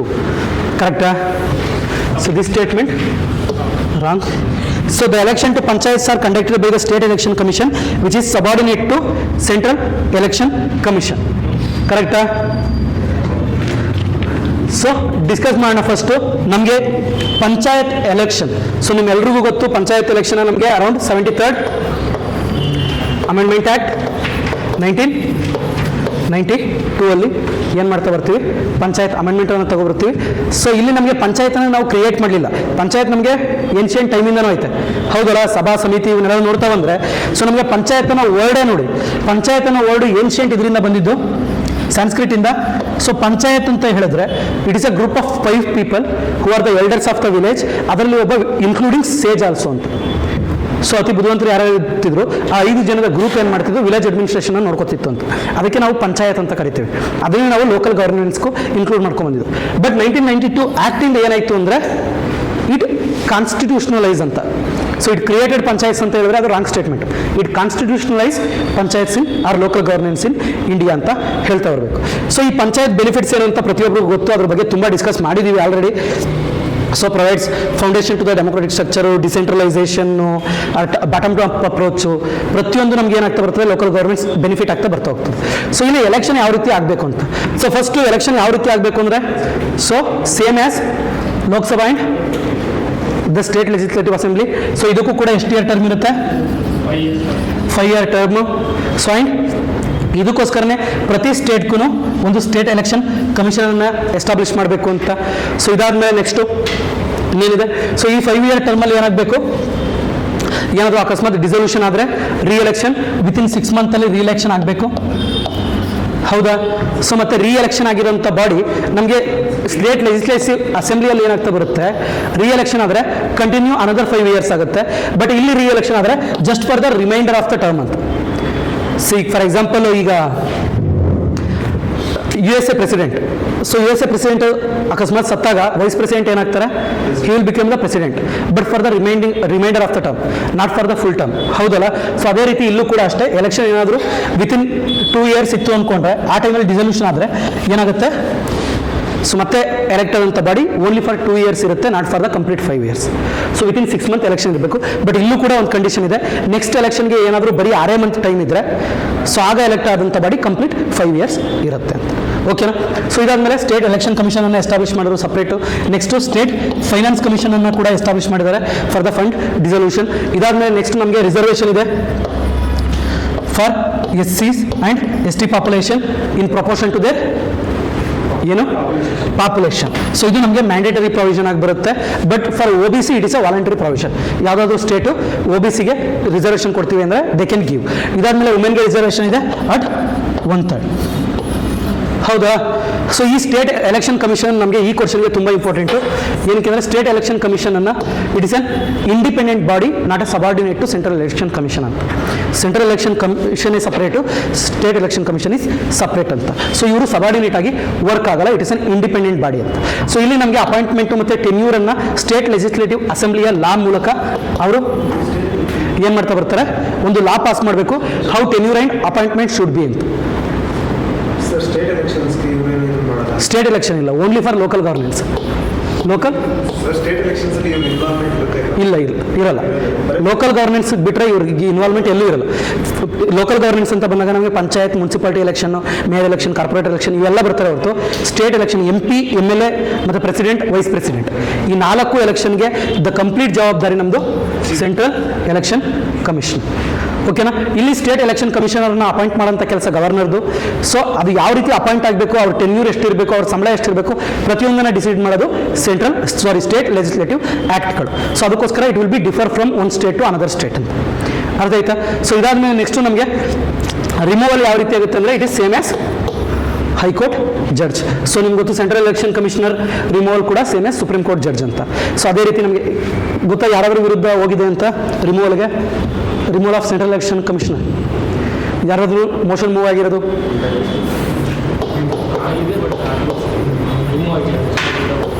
ಎಥಿಕ್ಸಲ್ಲಿ ಸುಮಾರು example ಬರೀತಿರಲ್ಲ, TN Seshan ಅವ್ರ against the Narasimha Rao government I think. So ಅವರು move ಮಾಡಿರುತ್ತಾರೆ, but ಅದು pass ಆಗಲ್ಲ. So this is the only removal process. ನಮ್ಗೆ ಹೇಳ್ಬೇಕಂದ್ರೆ ಅಂಥ ಹೈಯರ್ ಪೋಸ್ಟಲ್ಲಿ ಹೋಗಿರೋಂಥದ್ದು TN ಶೇಷನ್ ಆಗಿನ. ಸೊ ಅದನ್ನೇ ನಮ್ಗೆ ಹೇಳ್ತೀವಲ್ಲ, ಈಗ ಫಾರ್ ಎಕ್ಸಾಂಪಲ್ ವೋಟರ್ ರಿಫಾರ್ಮ್ಸಲ್ಲಿ ತುಂಬ ಒಳ್ಳೇದು ಮಾಡಿದ್ರಲ್ಲ. ಸೊ ಒಳ್ಳೇದು ಕೆಲಸ ಮಾಡಿದ್ರು ಅಂದರೆ ಪೊಲಿಟಿಕಲ್ ಪಾರ್ಟಿಗಳಿಗೆ ಸ್ವಲ್ಪ ಕಷ್ಟ. ಅರ್ಥ ಆಯ್ತಲ್ಲ. ಸೊ ಅದಕ್ಕೆ ಸೊ ಅಂದರೆ ಈಗ ಫಾರ್ ಎಕ್ಸಾಂಪಲ್ ಆ ಟೈಮಲ್ಲಿ ಏನಾಗ್ತಾ ಬಂತು, model code of conduct. So MCC ಅದ್ರ ಬಗ್ಗೆ ಕ್ವಶನ್ ಇದೆ, ಡಿಸ್ಕಸ್ ಮಾಡಿ. ಸೊ ಅದನ್ನು ತುಂಬ ರ್ಯಾಡಿಕಲ್ ಆಗಿ ರಿಫಾರ್ಮ್ ಮಾಡ್ಲಿಕ್ಕೆ ಬಂದರು ಅವರು. ಸೊ ಅದ್ರ ಮೇಲೆ ತುಂಬ ಸ್ಟ್ರಿಕ್ಟ್ ಆ್ಯಕ್ಷನನ್ನು ತೊಗೊಳ್ಳೋಂಥದ್ದು, ಲೀಗಲೈಸ್ ಮಾಡಲಿಕ್ಕೆ ಒತ್ತಾಯ ಮಾಡೋಂಥದ್ದು. ಸೊ ಈ ರೀತಿ ಮಾಡ್ತಾ ಬಂದಾಗ ಸೊ ಏನು ಮಾಡ್ತಾ ಬಂದರು, ದ ಸೆಂಟ್ರಲ್ಗೆ ಅಗೇನ್ಸ್ಟ್ ಇದೆ ಈ ಪ್ರಿನ್ಸಿಪಲ್ಸು, ಗೌರ್ಮೆಂಟ್ ರೂಲ್ ಮಾಡಲಿಕ್ಕೆ ಅಲೋ ಮಾಡ್ತಿಲ್ಲ ಅನ್ನೋ ಕಾರಣಕ್ಕೋಸ್ಕರ ಮೂವ್ ಮಾಡಿರ್ತಾರೆ ಮೋಷನ್, ಬಟ್ ಅದು ಕ್ಯಾನ್ಸಲ್ ಆಗುತ್ತೆ TN ಶೇಷನ್ ಅವ್ರ ವಿರುದ್ಧ. ಸೊ ಈ ರೀತಿ ನಮಗೆ high court judge same as high court judge removal process ಐತೆ. ಅದಾದಮೇಲೆ there are some conditions for the election contest ಮಾಡೋರಿಗೆ. ಏನು ಎಲೆಕ್ಷನ್ ಕಂಟೆಸ್ಟ್ ಮಾಡೋರಿಗೆ ಕಂಡೀಷನ್ಗಳು ಕಾನ್ಸ್ಟಿಟ್ಯೂಷನ್ ಮೆನ್ಷನ್ ಆಗಿರೋದು, that is citizen of India, ಎಷ್ಟು ಏಜು, 21 ಇಯರ್ಸ್ ಆಫ್ ಏಜ್. ಅದಾದಮೇಲೆ ಸೊ ಆ ಏರಿಯಾದಲ್ಲಿ ಅದು ನಮಗೆ ಸಪ್ರೇಟ್ ಆ್ಯಕ್ಟ್ಗಳಲ್ಲಿ ಬರುತ್ತೆ. ಏನಪ್ಪ ಅಂದರೆ electoral role of that village, ಆ ವಿಲೇಜಲ್ಲಿ ಅವರು ಇರಬೇಕು ಅಂತ. ಸೊ ಅಂದರೆ ಆ ಗ್ರಾಮ ಸಭಾ ಪಾರ್ಟ್ ಆಗಿರಬೇಕು ಅಂತ. ಸೊ ಇಷ್ಟು ಕಂಡೀಷನ್. ನಮಗೆ ಸ್ಟೇಟ್ ಲೆಜಿಸ್ಲೇಟಿವ್ ಅಸೆಂಬ್ಲಿ ಅಂತ ಬಂದಾಗ ಕೆಲವೊಂದು ಕಂಡೀಷನ್ಗಳೈತೆ, that is citizen of India and 25 years of age. ಹೌದಲ್ಲ. ಸೊ ನಮಗೆ ಕಾನ್ಸ್ಟಿಟ್ಯೂಷನ್ನು, ಆ್ಯಕ್ಟು ಈ ರೀತಿ ತುಂಬ ಏನು ಕೊಟ್ಟವ್ರೆ, ಕಂಡೀಷನ್ಗಳನ್ನ ಕೊಟ್ಟವ್ರೆ ಕಂಟೆಸ್ಟ್ ಮಾಡೋರು ಯಾವ್ಯಾವ ರೀತಿ ಕಂಟೆಸ್ಟ್ ಮಾಡಬೇಕು ಅಂತ. ಈಗ ಫಾರ್ ಎಕ್ಸಾಂಪಲ್ ಡಿಫಾಮೇಷನ್ ವಿರುದ್ಧ ಮಾತಾಡಬಾರ್ದು, 2 ಇಯರ್ಸ್ಗಿಂತ ಜಾಸ್ತಿ ಕ್ರೈಮ್ ಇರಬಾರ್ದು, ಹೆಡ್ ಸ್ಪೀಚ್ ಇರಬಾರ್ದು, ಪನಿಷ್ಮೆಂಟ್ ಇರಬಾರ್ದು, ಈ ರೀತಿ there are representation of people act 1951 mention ಮಾಡೈತೆ. ಈಗ for example recently Rahul Gandhi ಅವ್ರ ಕೇಸ್. ಸೊ ಇದು ರೆಪ್ರೆಸೆಂಟೇಷನ್ ಆಫ್ ಪೀಪಲ್ ಆ್ಯಕ್ಟ್ ಅಂಡರಲ್ಲಿ ಅವ್ರನ್ನ ಇದು ಮಾಡಿದ್ರು, ಕಂಟೆಸ್ಟ್ ಮಾಡಲಿಕ್ಕೆ ಅಲೋ ಮಾಡಲ್ಲ ಅಂತ. Not according to constitution. Constitution ನಮಗಿರೋದು ಇವೆರಡು, ಮತ್ತು ಇನ್ನೊಂದು ಏನದು ಏನಪ್ಪ ಅಂದರೆ ಅನ್ಸೌಂಡ್ ಮೈಂಡ್ ಇರಬಾರ್ದು, ಆರ್ ಬ್ಯಾಂಕ್ರಪ್ಟ್ ಆಗಿರಬಾರ್ದು. ಸೊ ಈ ಮೂರು, ಒಂದು citizen of India, 25 years of age, or unsound mind ಅಥವಾ ಬ್ಯಾಂಕ್ರಪ್ಟ್ ಆಗಿರಬಾರ್ದು ಅಂತ. ಸೊ ಈ ಮೂರು ಕಂಡೀಷನ್ ಕಾನ್ಸ್ಟಿಟ್ಯೂಷನ್ ಕೊಡುತ್ತೆ. ಅದನ್ನು ಬಿಟ್ಟರೆ ಮಿಕ್ಕಿದೆಲ್ಲ ಕಂಡೀಷನ್ ನಮಗೆ ರೆಪ್ರೆಸೆಂಟೇಷನ್ ಆಫ್ ಪೀಪಲ್ ಆಕ್ಟ್ ಕೊಡುತ್ತೆ. ಬಟ್ ಇಲ್ಲೂ ಕೂಡ citizen of India, 21 years of age ಮತ್ತು ಎಲೆಕ್ಟ್ರಲ್ ರೋಲಲ್ಲಿ ಪಾರ್ಟ್ ಇರಬೇಕು. ಸೊ ಈ ಮೂರು ಕಂಡೀಷನ್. ಸೊ ಇದನ್ನು ನೋಡ್ತಾ ಬಂದಾಗ ಫಸ್ಟ್ ಸ್ಟೇಟ್ಮೆಂಟ್ ಏನಕ್ಕೆ ರಾಂಗ್ ಆಗುತ್ತೆ ಅಂದರೆ, ಸೊ ಇಲ್ಲಿ ಆ person who is not qualified to contest state assembly election cannot contest local body election. ಇಲ್ಲಿ ಏಜ್ ಫ್ಯಾಕ್ಟರ್ ನೋಡ್ತಾ ಬಂದು. So 21 years they can contest in local body, but cannot contest in state assembly. ಮಿಕ್ಕಿದೆಲ್ಲ ಏಜನ್ನು ಬಿಟ್ಟರೆ ಮಿಕ್ಕಿದೆಲ್ಲ almost same ಆಯಿತು. ಓಕೆನಾ. So next ಅದಾದಮೇಲೆ the election to panchayat are conducted by state election commission discuss ಮಾಡೋದು, which is not subordinate to central election commission. ಅದಕ್ಕೋಸ್ಕರ ಇದು ತಪ್ಪು, ಇದು ಕೂಡ ತಪ್ಪು. ಓಕೆ ಅಲ್ಲ. ಏನಕ್ಕೆ ಈ ಎಲೆಕ್ಷನ್ ಇಶ್ಯೂ ಬಂತು, ಪಂಚಾಯತ್ ಎಲೆಕ್ಷನ್ ಗೊತ್ತಲ್ಲ ನ್ಯೂಸ್, ಬೆಂಗಾಲ್ ಸ್ಕ್ಯಾಮ್ ಅಲ್ಲ, ದೇರ್ ಆರ್ ವೈಲೆನ್ಸ್. ಸೊ ಎಷ್ಟೋ ಜನ ಮಿನಿಮಮ್ 7 to 10 ಪೀಪಲ್ ಡೆತ್ ಆದರು ಬೆಂಗಾಲ್ ಎಲೆಕ್ಷನ್ ವೈಲೆನ್ಸಲ್ಲಿ. ಸೊ ಅದಕ್ಕೋಸ್ಕರ ನಮಗೆ ಇದು ನ್ಯೂಸಲ್ಲಿದೆ. ಓಕೆನಾ. ನೆಕ್ಸ್ಟ್ ಕ್ವಶನ್ ಹೋಗೋಣ.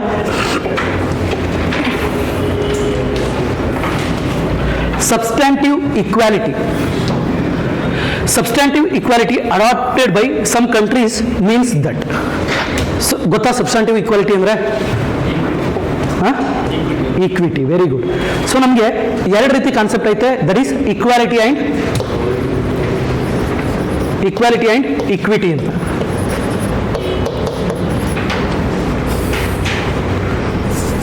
Equality and equity. ಸೊ ಏನು ಈಕ್ವಾಲಿಟಿ ಅಂತ ಹೇಳುತ್ತೆ ಅಂದರೆ it's an absolute equality or formal equality ಅಂತ.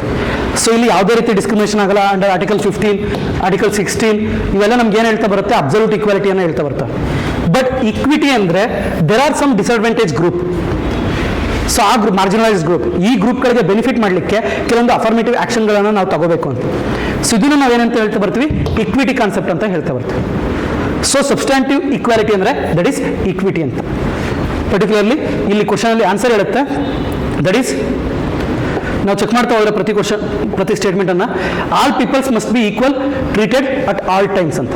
ಸೊ ಇದು ಈಕ್ವಾಲಿಟಿ ಬಿಫೋರ್ ಲಾ, ಹೌದಲ್ಲ? ಸೊ ಈಕ್ವಾಲಿಟಿ ಬಿಫೋರ್ ಲಾ ಹೇಳುತ್ತೆ it is an absolute equality, ಹೌದಾ? Absolute equality in all sphere and to every person, ಅಲ್ಲೇ ಹೇಳಿದೆ it's an absolute equality. Next ಆಮೇಲೆ abolition of all special rights and privileges. So ಇದು ಕೂಡ ನಮಗೆ equality ಅಂಡರ್ಲಿ ಬರುತ್ತೆ. Particularly ನಮಗೆ ಆರ್ಟಿಕಲ್ 18, ಆರ್ಟಿಕಲ್ 17 ಏನು? So article 17 is abolition of untouchability. Article 18 is for abolition of titles. Special ಪ್ರಿವಿಲೇಜನ್ನು ಅಬಲಿಷ್ ಮಾಡಬೇಕು ಅಂತ ಆರ್ಟಿಕಲ್ 18 ಹೇಳುತ್ತೆ. But providing equal opportunity for disadvantage and marginalised group. So ಇದು ನಮಗೆ article 15 sub clause 4, 5, 6, 16 sub clause 4, 5, 6 ಗೊತ್ತಲ್ಲ? For the SC/ST, OBC, EWS, SC/ST population, OBC, EWS ಗೋಸ್ಕರ benefit ಮಾಡಲಿಕ್ಕೆ. And article 46 I think 46 ಅಲ್ಲ, article 47 ಐತೆ. So weaker ಸೆಕ್ಷನ್ಗೋಸ್ಕರ ಬೆನಿಫಿಟನ್ನು ತರಬೇಕು ಅಂತ. ಸಾರಿ, alcohol ಬರೋದು ಆರ್ಟಿಕಲ್ 47 ಅಲ್ಲಿ, ಈ ವೀಕರ್ ಸೆಕ್ಷನ್ಗೆ ಬೆನಿಫಿಟನ್ನು ಸ್ಟೇಟ್ ಕೊಡಬೇಕು ಅನ್ನೋದು ಆರ್ಟಿಕಲ್ 46 ಅಲ್ಲಿ. ಸೊ ಓಕೆನಾ? ನೆಕ್ಸ್ಟ್ ಅದಾದಮೇಲೆ ಸಬ್ಸ್ಟ್ಯಾಂಟಿವ್ ಈಕ್ವಾಲಿಟಿ ಮತ್ತು ಅಬ್ಸಲ್ಯೂಟ್ ಈಕ್ವಾಲಿಟಿ ಬಗ್ಗೆ ಒಂದು ವೆರಿ ಇಂಪಾರ್ಟೆಂಟ್ ಕೇಸ್ ಬರುತ್ತೆ ಇಂಡಿಯನ್ ಜುಡಿಷಿಯರಲ್ಲಿ. ದಟ್ ಈಸ್ ಗೊತ್ತಾ ಕೇಸ್ ಯಾವುದು? Champakam Dorai Rajan case. Champakam Dorai Rajan versus state of Madras. So Champakam Dorai Rajan versus state of Madras ನಮಗೆ 1937 ಅಲ್ಲಿ ಮದ್ರಾಸ್ ಗೌರ್ಮೆಂಟ್ ಏನು ಮಾಡಿರುತ್ತೆ, ಕಮ್ಯುನಲ್ ಗೌರ್ಮೆಂಟ್ ಆರ್ಡರನ್ನು ಇಶ್ಯೂ ಮಾಡಿರುತ್ತೆ. ಏನಂದರೆ ಈ ಮೆಡಿಕಲ್ ಇನ್ಸ್ಟಿಟ್ಯೂಷನ್ಗಳಲ್ಲಿ, ಇಂಜಿನಿಯರಿಂಗ್ ಇನ್ಸ್ಟಿಟ್ಯೂಷನ್ಗಳಲ್ಲಿ ಯಾವ ರೀತಿ ಸೀಟ್ ಡಿಸ್ಟ್ರಿಬ್ಯೂಟ್ ಆಗಬೇಕು ಅಂತ.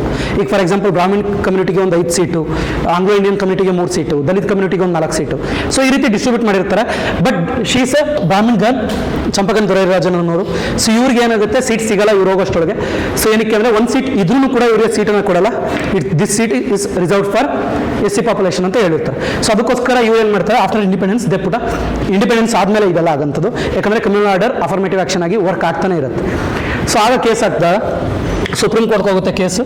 ಸೊ ಸುಪ್ರೀಂ ಕೋರ್ಟ್ ಹೇಳುತ್ತೆ ಅಂಡರ್ ಆರ್ಟಿಕಲ್ 15, ಇವ್ರು ಕ್ವಶನ್ ಮಾಡಿದ್ದು ಅಂಡರ್ ಆರ್ಟಿಕಲ್ 15 ಏನಂದರೆ there is no discrimination based on race, religion, caste, sex or place of ಬರ್ತ್ ಅಂತ. ಅದೇ ರೀತಿ ಅಂಡರ್ ಆರ್ಟಿಕಲ್ 29. ಸೊ ನಮಗೆ 29 ಅಲ್ಲಿ it is not the minority rights, every religion or every section of Indian citizen has the right to reserve their culture identity ಅಂತ, ಹೌದಲ್ಲ? So ಇವೆರಡನ್ನ versus article 46. So the government ಏನಂತ ವಾದ ಮಾಡಿರುತ್ತೆ, ನಾವು 46 ಪ್ರಕಾರ ಏನು ಮಾಡ್ತಾ ಇದ್ದೀವಿ, we are giving the benefits to weaker section of the population ಅಂತ. ಸೊ ಇವೆರಡರ ವಿರುದ್ಧ ಕ್ವಶನ್ ಬರುತ್ತೆ. ಇಲ್ಲೇ ನಮಗೆ the main fight against fight of fundamental rights versus DPSP. So ಯಾವುದು ಗ್ರೇಟರ್ ಅಂತ. ಏನಕ್ಕೆ ಅಂದರೆ DPSP ಡೆವಲಪ್ ಆಗಬೇಕಂದ್ರೆ ಕೆಲವೊಂದು ಫಂಡಮೆಂಟಲ್ ರೈಟ್ಸನ್ನು ನಾವು ವೈಲೇಟ್ ಮಾಡಲೇಬೇಕಾಗುತ್ತೆ.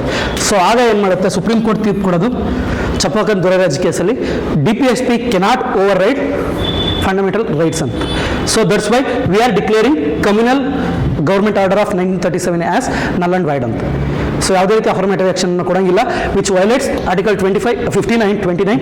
ಸೊ ಅದಕ್ಕೋಸ್ಕರ ರಿಸರ್ವೇಷನ್ ಇರಬಾರ್ದು ಅಂತ ಚಂಪಕನ್ ದೊರೈ ರಾಜ್ ಕೇಸಲ್ಲಿ ಇದು ಮಾಡುತ್ತೆ. ಸೊ ದೆನ್ ನಮಗೆ ಏನಾಗೋದು, first constitutional amendment act 1950. So first constitutional amendment act ಬಂದಾಗ ಏನು ಮಾಡ್ತಾ ಬರ್ತಾರೆ, 1951 ಅಲ್ಲಿ they added the provision 15 sub clause 2, 3 and 4. So ಇಲ್ಲಿ ಏನು ಮಾಡ್ತಾ ಬರ್ತಾರೆ, ರಿಸರ್ವೇಷನನ್ನು ಕೊಡಬೇಕು, ಅಫರ್ಮೇಟಿವ್ ಆ್ಯಕ್ಷನನ್ನು ಆರ್ ಬೆನಿಫಿಟ್ಸ್ನ ಕೊಟ್ಟಾಗ ಇದು ಆರ್ಟಿಕಲ್ 15 ವೈಲೇಟ್ ಮಾಡಲ್ಲ ಅಂತ ಹೇಳ್ತಾ ಬರ್ತಾರೆ. ಇವೆಲ್ಲ ನಮಗೆ ರಿಸರ್ವ್ ರೆಸ್ಟ್ರಿಕ್ಷನ್ ಆಗ್ತಾ ಬರುತ್ತೆ. ಓಕೆನಾ? ಸೊ ಇದು ನಮಗೆ Champakam Dorai Rajan case is very important ತಿಳ್ಕೊಂಡ್ರೆ. ನೆಕ್ಸ್ಟ್ ಅದಾದಮೇಲೆ ಸೊ ಎಲೆಕ್ಟ್ರಲ್ ರೋಲ್ ಬಗ್ಗೆ ಸೊ ಎಲೆಕ್ಟ್ರಲ್ ರೋಲ್ ಪ್ರತಿ ವರ್ಷ ಬರ್ತಾ ಹೋಗುತ್ತೆ, ಇದೇನು ಸಿಂಪಲ್ ಕ್ವಶನ್ನು. ಸೊ ಪ್ರತಿ ವರ್ಷ ನಮ್ಗೆ ಏನಾಗುತ್ತೆ, ಎಲೆಕ್ಷನ್ ಕಮಿಷನ್ನು ಒಂದು ಸ್ಪೆಷಲ್ ಸಮ್ಮರಿ ರಿವಿಷನ್ ಅಂತ ಒಂದು ರಿಪೋರ್ಟನ್ನು ರಿಲೀಸ್ ಮಾಡುತ್ತೆ. ಸೊ ಪ್ರತಿ ವರ್ಷ ಯಾರ್ಯಾರು 18 ಇಯರ್ಸನ್ನು ಕ್ರಾಸ್ ಮಾಡ್ತಾರೆ ಅವರೆಲ್ಲ they have to register for the voting. ಹೌದಾ? ಸೊ ಈ ರಿಜಿಸ್ಟರ್ ಆಗಲಿಕ್ಕೆ ಪ್ರತಿ ವರ್ಷ we have given a 4 dates. So ಒಂದು January 1, January and March, April, July and October. So January, April, July and October 4 ಮಂತ್ಗಳಲ್ಲಿ ಫಸ್ಟ್ ನಾವೇನು ಮಾಡ್ತೀವಿ, we allowed to register themself to voter ಅಂತ. ಪ್ರತಿ 18 ವರ್ಷ ತುಂಬಿದವರು ರಿಜಿಸ್ಟರ್ ಆಗಲಿಕ್ಕೆ. ನಮ್ಗೆ ಮುಂಚೆ ಬರೀ January 1 ಇತ್ತು. January 1 ಪ್ರತಿ ವರ್ಷ ಜನವರಿವರೆಗೂ ವೆಯ್ಟ್ ಮಾಡಬೇಕಿತ್ತು ನಾವು ರಿಜಿಸ್ಟರ್ ಆಗಲಿಕ್ಕೆ, ವೋಟರ್ ರಿಜಿಸ್ಟರ್ ಆಗಲಿಕ್ಕೆ. ಬಟ್ ಈಗ ವಿ ಹ್ಯಾವ್ ಗಿವನ್ 4 ಡೇಟ್ಸ್ ಅಂತ. ಸೊ ಇದನ್ನೇ ನಾವೇನು ಮಾಡ್ತೀವಿ, ಸ್ಪೆಷಲ್ ಸಮ್ಮರಿ ರಿವಿಷನ್ ಆಫ್ 2023 ಅಂತ January 5 ಈ ಇಯರ್ ರಿಲೀಸ್ ಮಾಡಿದ್ರು. So it is for the electoral rolls ಅಂತ. ಅರ್ಥ ಆಯ್ತಲ್ಲ? ಎಲೆಕ್ಟ್ರಲ್ ರೋಲ್ ಅಂದರೆ ಪ್ರತಿ ವರ್ಷ ವೋಟರ್ಸ್ಗಳು 18 ವರ್ಷ, ಪ್ರತಿ ವರ್ಷ ಎಷ್ಟೋ ಜನ ವೋಟರ್ಸ್ಗಳು ಬರ್ತಾ ಇರ್ತಾರಲ್ಲ, ಸೊ ಅವ್ರನ್ನ ರಿಜಿಸ್ಟರ್ ಮಾಡಲಿಕ್ಕೆ ನಾವು ಎಲೆಕ್ಟ್ರಲ್ ರೋಲ್ ಅಂತ ಕರಿತೀವಿ. ಆ ರಿಜಿಸ್ಟ್ರೇಷನ್ ಮಾಡಲಿಕ್ಕೆ ದೇ ಹ್ಯಾವ್ ಅಲೌಡ್. ಆನ್ಲೈನ್ ವೆಬ್ಸೈಟಲ್ಲಿ ಅಲೋ ಮಾಡ್ತಾ ಬರ್ತಾರೆ. ಸೊ ಇಲ್ಲಿ why stand in line when it's easier to do it in online ಅಂತ. So why stand in line when it's easier to do it in online. So ಇದು ನಮಗೆ electoral roll January 5 ನಮಗೆ special summary revision ರಿಪೋರ್ಟನ್ನು release ಮಾಡ್ತಾರೆ. ಓಕೆನಾ? The revision of the electoral roll is conducted by the election commission of India annually. ಕರೆಕ್ಟಾ? So revision conducted by annually. So that is a correct statement. Next, the amended election laws in India allows 4 qualifying dates every year to get included in the electoral roll. ಇಲ್ಲಿ amended ಅಂತ ಕೇಳೋರೆ, ಇದು ನಮಗೆ very important word. So ನಮಗೆ ಮುಂಚೆ ನಾನು ಹೇಳಿದೆ January 1 only date ಇದ್ದಿದ್ದು, ಈಗ ಅಮೆಂಡ್ ಮಾಡಿ ಏನು ಮಾಡಿದ್ರೆ 4 ಡೇಟನ್ನು ಇನ್ಕ್ಲೂಡ್ ಮಾಡೋರೆ ಅಂತ. ಕರೆಕ್ಟಾ? So one can find the electoral rolls on the state chief electoral officer website ಅಂತ. ಸ್ಟೇಟ್ ಚೀಫ್ ಎಲೆಕ್ಟ್ರಲ್ ಆಫೀಸರ್ ವೆಬ್ಸೈಟ್ಗಳಲ್ಲಿ ನಮಗೆ ನೇಮ್ಗಳು ಸಿಗ್ತಾ ಹೋಗ್ತವೆ. So all 3 statements are correct. Electoral roll ಬಗ್ಗೆ ತಿಳ್ಕೊಂಡಿರಲಿ ಅಂತ ಈ ಸ್ಟೇಟ್ಮೆಂಟ್ನ. ಓಕೆನಾ? ನೆಕ್ಸ್ಟ್, ಸೊ ನಮಗೆ ಈ ಕ್ವಶನ್ ಬಂದು it is against animal rights ಅಂತ. ಸೊ ನಿಮ್ಗೆಲ್ಲರಿಗೂ ಗೊತ್ತು prevention of cruelty to animals act 1960 67. So prevention of cruelty to animals act 19.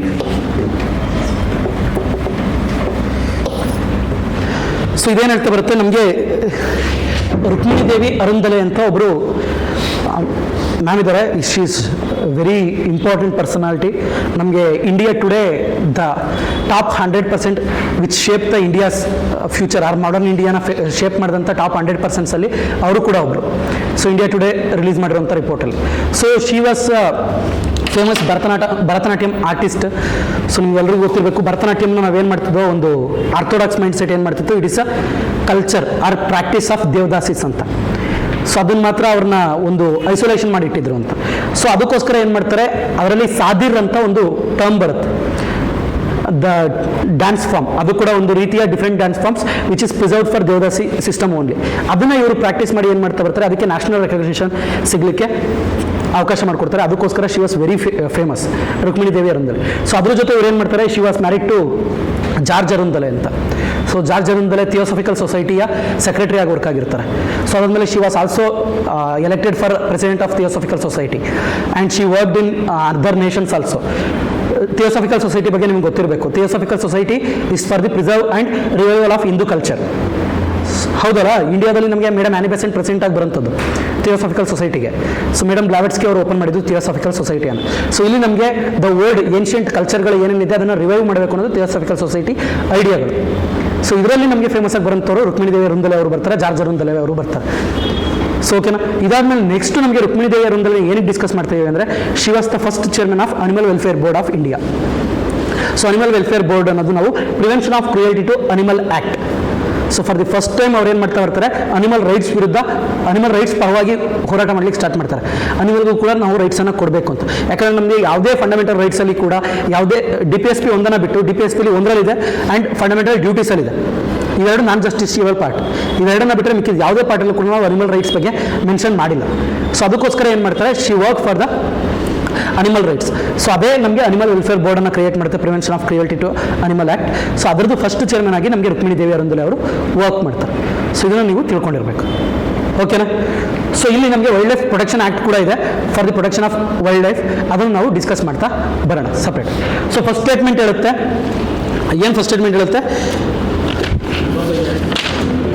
Some of the guarantees contained in Part 3 of the Constitution of India, which deals with the fundamental rights, are explicitly conferred on animals. So ನಮಗೆ ಯಾವುದೇ fundamental ರೈಟಲ್ಲೂ ಕೂಡ ಅನಿಮಲ್ಸ್ದು mention ಆಗಿಲ್ಲ. So first statement is wrong. While Prevention of Cruelty to Animals Act 1960 criminalizes several types of action that cause cruelty to animals, it exempts from its coverage the use of animals for experiments with a view to securing medical advancement. So ನಮಗೆ Prevention of Cruelty Act, Animal Act ಅಲ್ಲಿ there are lot of provisions. So ಅದನ್ನು penal provisions ಆಗಿ crime ಆಗಿ consider ಮಾಡಿ. So there are lot of provisions. ಈಗ for example vermin ಅಂತ ಬಿಟ್ಟು ಯಾವ್ಯಾವುದು ವೈಲ್ಡ್ ಲೈಫ್ ಇದೆ ಅದನ್ನು ಯಾವುದೂ ನಾವು ಸಾಯಿಸೋ ಆಗಿಲ್ಲ, ಹಂಟ್ ಮಾಡೋ ಆಗಿಲ್ಲ. ಗೊತ್ತು ತಾನೆ? ಈಗ ಎಲಿಫೆಂಟ್ಸ್ ಹತ್ರ ಅವ್ರಿಗೆ ಒಬ್ಬ ಫಾರ್ಮರ್ಗೆ ಜೈಲ್ ಹಾಕ್ತಾರೆ. ಈಗ ಎಲೆಕ್ಟ್ರಿಫಿಕೇಷನಿಂದ ಅನಿಮಲ್ ಏನಾದರೂ ಈಗ ಎಲಿಫೆಂಟ್ ಆಗ್ಬೋದು, ಟೈಗರ್ ಆಗ್ಬೋದು, ಇವು ಸತ್ತಾಗ ಫಾರ್ಮರ್ನ ಇದನ್ನು ಮಾಡ್ತಾರೆ, ಕ್ರೈಮ್ ಆಗಿ ಕನ್ಸಿಡರ್ ಮಾಡ್ತಾರೆ.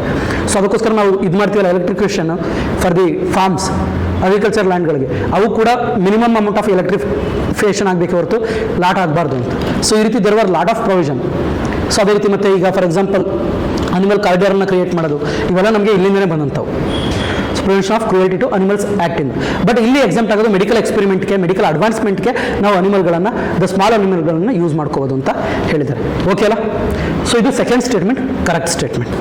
Next, both the union and the state legislature have equal power to make laws on prevention of animal cruelty. So ನಮಗೆ ಬಿಫೋರ್ 1976 42nd ಅಮೆಂಡ್ಮೆಂಟ್ 1976 ಆಗೋಕ್ಕೂ ಮುಂಚೆ ನಮಗೆ prevention of cruelty to animals ಇವೆಲ್ಲ ಇದ್ದಿದ್ದು ಸ್ಟೇಟ್ ಲಿಸ್ಟಲ್ಲಿ. But after 1976 5 ಸಬ್ಜೆಕ್ಟ್ಗಳನ್ನು, wildlife ಆಗ್ಬೋದು, forest ಆಗ್ಬೋದು, ಈ ರೀತಿ 5 ಸಬ್ಜೆಕ್ಟ್ಗಳನ್ನು ಏನು ಮಾಡ್ತಾರೆ, ದೇ ಮೂವ್ ಟು ಎಜುಕೇಷನ್. ಇವನ್ನೆಲ್ಲ ಏನು ಮಾಡ್ತಾರೆ, ಸ್ಟೇಟಿಂದ ಕನ್ಕರೆಂಟ್ ಲಿಸ್ಟ್ಗೆ ಮೂವ್ ಮಾಡ್ತಾರೆ. ಸೊ ಅದಕ್ಕೋಸ್ಕರ entry 17 of the concurrent list lies with prevention of cruelty to animal. ಓಕೆನಾ? ಸೊ ಇವು ನಮಗೆ important. So next question, judicial review.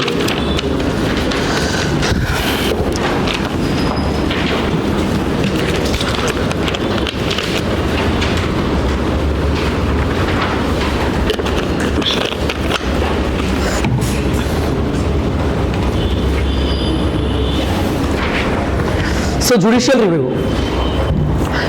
ಯಾವ ಆರ್ಟಿಕಲ್ ಹೇಳುತ್ತೆ ಜುಡಿಷಿಯಲ್ ರಿವ್ಯೂ ಬಗ್ಗೆ? ಸೊ ನಮಗೆ article 12 to 35 are. So article 12 to 35 ನಮಗೆ ಫಂಡಮೆಂಟಲ್ ರೈಟ್ಸನ್ನು ಕೊಡುತ್ತೆ. ಆರ್ಟಿಕಲ್ 12 ಏನು ಮಾಡುತ್ತೆ, ಸ್ಟೇಟ್ ಅಂದರೆ ಏನು ಅಂತ ಡಿಫೈನ್ ಮಾಡುತ್ತೆ. Article 13 judicial review word mention ಆಗೈತೆ ಎಲ್ಲಾದರೂ? ಜುಡಿಷಿಯಲ್ ರಿವ್ಯೂ ಅನ್ನೋ ವರ್ಡ್ ಕಾನ್ಸ್ಟಿಟ್ಯೂಷನ್ ಎಲ್ಲೂ ಮೆನ್ಷನ್ ಆಗಿಲ್ಲ. They just give that any law, any act R any provisions, any amendment so which violates or contradicts or obstruct the fundamental rights are declared as null and void ಅಂತ. So ಇದು ನಮಗೆ article 13 ಹೇಳುತ್ತೆ. So ಇದು ಒಂದು judicial review ಅನ್ನು ತಗೊಳ್ಳೋಂಥದ್ದು. Next ಅದಾದಮೇಲೆ article 32. So article 32 ಏನು ಮಾಡುತ್ತೆ, ರಿಟ್ಸ್ ಪವರನ್ನು ಕೊಡುತ್ತೆ. ಹೌದಾ? ಸೊ ಏನು ರಿಟ್ಸ್ ಪವರ್ ಅಂದರೆ ಆರ್ಟಿಕಲ್ 32 and 226. ಇದು ಫಾರ್ ಹೈಕೋರ್ಟ್, ಇದು ಫಾರ್ ಸುಪ್ರೀಂ ಕೋರ್ಟ್. ಸೊ ಪ್ರತಿಯೊಬ್ಬ ಇಂಡಿವಿಜುವಲ್ಲು, ಗೌರ್ಮೆಂಟ್ ಆಗ್ಬೋದು ಅಥವಾ ಎನಿ ಅದರ್ ಇಂಡಿವಿಜುವಲಿಂದ ಯಾವುದೇ ರೀತಿ ತೊಂದರೆ ಆದರೆ direct they can move Ritz ಅಂತ ಸುಪ್ರೀಂ ಕೋರ್ಟಲ್ಲಿ. ಸೊ ಇದನ್ನು ನಾವು ರಿಟ್ ಜುರಿಸ್ಟಿಕ್ಷನ್ ಅಂತ ಹೇಳ್ತಾ ಬರ್ತೀವಿ. ಸೊ ಇದು ಕೂಡ ಜುಡಿಷಿಯಲ್ ರಿವ್ಯೂ ಅಲ್ಲೇ ಬರುತ್ತೆ. ಯಾಕಂದರೆ ಈ ರಿಟ್ಟನ್ನು ಮೂವ್ ಮಾಡಿದಾಗ ಯಾವುದೇ ಲಾ ವೈಲೇಟ್ ಆದ್ರೂ ಕೂಡ ಅದನ್ನು ಅವ್ರು ಏನು ಮಾಡ್ತಾ ಬರ್ಬೋದು, ಚೆಕ್ ಮಾಡ್ತಾ ಬರ್ಬೋದು. ನೆಕ್ಸ್ಟ್ ಅದಾದಮೇಲೆ ನಮಗಿನ್ನು ಯಾವುದ್ರಲ್ಲಿ ಬರುತ್ತೆ? ಸೊ ಆರ್ಟಿಕಲ್ 13ಗೆ ದ ಮೇಜರ್ ಕಾನ್ಫ್ಲಿಕ್ಟ್ ಇದ್ದಂಥ ಆರ್ಟಿಕಲ್ ಯಾವುದು? ಆರ್ಟಿಕಲ್ 368. ಏನು ಆರ್ಟಿಕಲ್ 368 ಏನು ಹೇಳುತ್ತೆ? So constitutional amendment to the Indian constitution. ಹೌದಾ? So article 368, article 13 versus article 368. ನಮಗೆ ಮುಖ್ಯವಾಗಿ Gorakhnath case, Sajjan Singh case, Kesavananda Bharati case, Minerva Mills case, ಇವೆಲ್ಲ ತುಂಬ ಕೇಸ್ಗಳು ನಮಗೆ ಆರ್ಟಿಕಲ್ 13 ವರ್ಸಸ್ ಆರ್ಟಿಕಲ್ 368 ಡಿಬೇಟಲ್ಲಿ ಬರ್ತವೆ. ಸೊ ಇಲ್ಲಿ ಆರ್ಟಿಕಲ್ 13 ಹೇಳುತ್ತೆ ದ ಜುಡಿಷಿಯರಿ ಸುಪ್ರೀಂ ಅಂತ. ಸೊ ಯಾರು ಫಂಡಮೆಂಟಲ್ ರೈಟ್ಸ್ ಆರ್ ಸುಪ್ರೀಂ ಅಂತ. ಯಾಕಂದರೆ ಫಂಡಮೆಂಟಲ್ ರೈಟ್ಸ್ನ ವೈಲೇಟ್ ಮಾಡೋಂಥ ಯಾವುದೇ ಆರ್ಟಿಕಲ್ ಇರ್ಬೋದು, ಯಾವುದೇ ಅಮೆಂಡ್ಮೆಂಟ್ ಇರ್ಬೋದು, ಯಾವುದೇ ಲಾ ಇರ್ಬೋದು, ಅದನ್ನು ನಲ್ ಆ್ಯಂಡ್ ವೈಡ್ ಅಂತ ಡಿಕ್ಲೇರ್ ಮಾಡೋ ಪವರ್ ಯಾರಿಗಿರುತ್ತೆ? ಜುಡಿಷಿಯರಿಗಿರುತ್ತೆ. ಆರ್ಟಿಕಲ್ 368 ಹೇಳುತ್ತೆ parliament can amend any part of the constitution ಅಂತ. So parliament can amend any part of the constitution including fundamental rights ಅಂತ. ನಮ್ಮ ಗೋಲಕ್ನಾಥ್ ಕೇಸ್ ಬಂದಾಗ ಏನಾಗ್ತಾ ಬರುತ್ತೆ ಅದನ್ನು ನಾವು ತುಂಬ ಡೀಟೇಲ್ಡಾಗಿ ಸ್ಟಡಿ ಮಾಡಬೇಕು. Will discuss in later. ಒಂದು ಸಿಂಪಲ್ ಆಗಿ ಹೇಳ್ಬೇಕಂದ್ರೆ ಗೋಲಕ್ನಾಥ್ ಕೇಸಲ್ಲಿ ಏನಾಗುತ್ತೆ, ಸುಪ್ರೀಂ ಕೋರ್ಟು ಪಾರ್ಲಿಮೆಂಟ್ ಕಡೆ ತೀರ್ಪನ್ನು ಕೊಡುತ್ತೆ, yes parliament can amend any part of the constitution. Next ಆಮೇಲೆ ಸಜ್ಜನ್ ಸಿಂಗ್ ಕೇಸ್ ಬರುತ್ತೆ, ಅಲ್ಲೇನು ಮಾಡುತ್ತೆ, ಇಲ್ಲ parliament cannot amend any part of the constitution ಅಂತ. ಬಿಕಾಸ್ ಫಂಡಮೆಂಟಲ್ ರೈಟನ್ನು ಬಿಟ್ಟು ಬೇರೆ ಯಾವ ಪಾರ್ಟನ್ನು ಬೇಕಾದರೂ ಅವರು ಅಮೆಂಡ್ ಮಾಡ್ಬೋದು, ನಾಟ್ ಫಂಡಮೆಂಟಲ್ ರೈಟ್ಸ್ ಅಂತ. ನೆಕ್ಸ್ಟ್ ಅದಾದಮೇಲೆ the major case in Indian history, Keshavananda Bharati case 1973. So ಈ ವೆರಿ ಇಂಪಾರ್ಟೆಂಟ್ ಡೇಟ್ ನಮಗೆ 24th ಏಪ್ರಿಲ್. ತುಂಬ ಸಲ ಹೇಳಿದ್ದೀನಿ, ಸಚಿನ್ ಬರ್ಡೇ ಅಂತಲ್ಲ, ಆರ್ ರಾಜ್ಕುಮಾರ್ ಬರ್ತ್ಡೇ ಅಂತಲ್ಲ, ನಮಗೆ ಪಂಚಾಯತ್ ದಿವಸ್ ಅಂತ ನಾವು ಸೆಲೆಬ್ರೇಟ್ ಮಾಡೋದಿದೆ. ಯಾಕಂದರೆ 73rd ಕಾನ್ಸ್ಟಿಟ್ಯೂಷನ್ ಅಮೆಂಡ್ಮೆಂಟ್ ಆ್ಯಕ್ಟ್ 1992 ಬಂದಿದ್ದನ್ನು ಕೂಡ 24th ಏಪ್ರಿಲ್. ಅದೇ ರೀತಿ ಕೇಶವಾನಂದ ಭಾರತಿ ಜಜ್ಮೆಂಟ್ ಡೆಲಿವರ್ ಆಗಿದ್ದು ಕೂಡ 24th ಏಪ್ರಿಲಲ್ಲಿ. ಸೊ ಈ ಕೇಶವಾನಂದ ಭಾರತಿ ಕೇಸ್ ಹೇಳುತ್ತೆ, yes parliament can amend any part of the constitution but not basic structure doctrine ಅಂತ. ಸೊ ಅದಕ್ಕೋಸ್ಕರ ಇದು ವೆರಿ ಇಂಪಾರ್ಟೆಂಟ್. ಆ್ಯಂಡ್ ಈ ಕೇಶವಾನಂದ ಭಾರತಿ ಕೇಸ್ ಇನ್ನೂ ಏನಕ್ಕೆ ಇಂಪಾರ್ಟೆಂಟ್ ಅಂತ ನಾವು ತುಂಬ ಡೀಟೇಲ್ಡಾಗಿ ಸ್ಟಡಿ ಮಾಡಬೇಕು. It is the largest bench till now. So 13 ಜನ ಜಡ್ಜಸ್ ಕೂತ್ಕೊಂಡು ಡೆಲಿವರ್ ಮಾಡಿದ್ದಂಥ ಏಕೈಕ bench that is Keshavananda Bharati case. This is the largest bench. ಓಕೆನಾ? ಸೊ ಇಷ್ಟು ನೀವು ಜುಡಿಷಿಯಲ್ ರಿವ್ಯೂ ಬಗ್ಗೆ. ಆ್ಯಂಡ್ ಜುಡಿಷಿಯಲ್ ರಿವ್ಯೂ ಏನು the major 2 powers of judicial review are 2 important functions ಅಂತ ಹೇಳ್ತಾ ಬಂದರೆ, ಮೊದಲನೇ ಫಂಕ್ಷನ್ ಬರೋದು ಲೆಜಿಟಿಮೈಸ್ ದಿ ಗವರ್ನಮೆಂಟ್ ಆಕ್ಷನ್ ಅಂತ.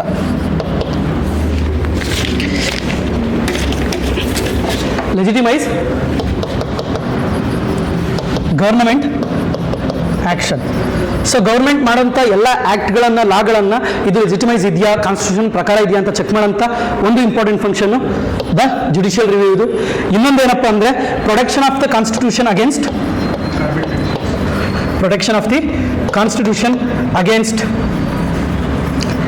Arbitrary encroachment of the executive ಅಂತ. So executive arbitrary encroachment in the protection of the constitution. ಅದಕ್ಕೆ ನಾವು ಸುಪ್ರೀಂ ಕೋರ್ಟನ್ನು ಏನಂತ ಕರಿತೀವಿ, ಪ್ರೊಟೆಕ್ಟರ್ ಆಫ್ ದ ಕಾನ್ಸ್ಟಿಟ್ಯೂಷನ್ ಅಂತ ಕರಿತೀವಿ.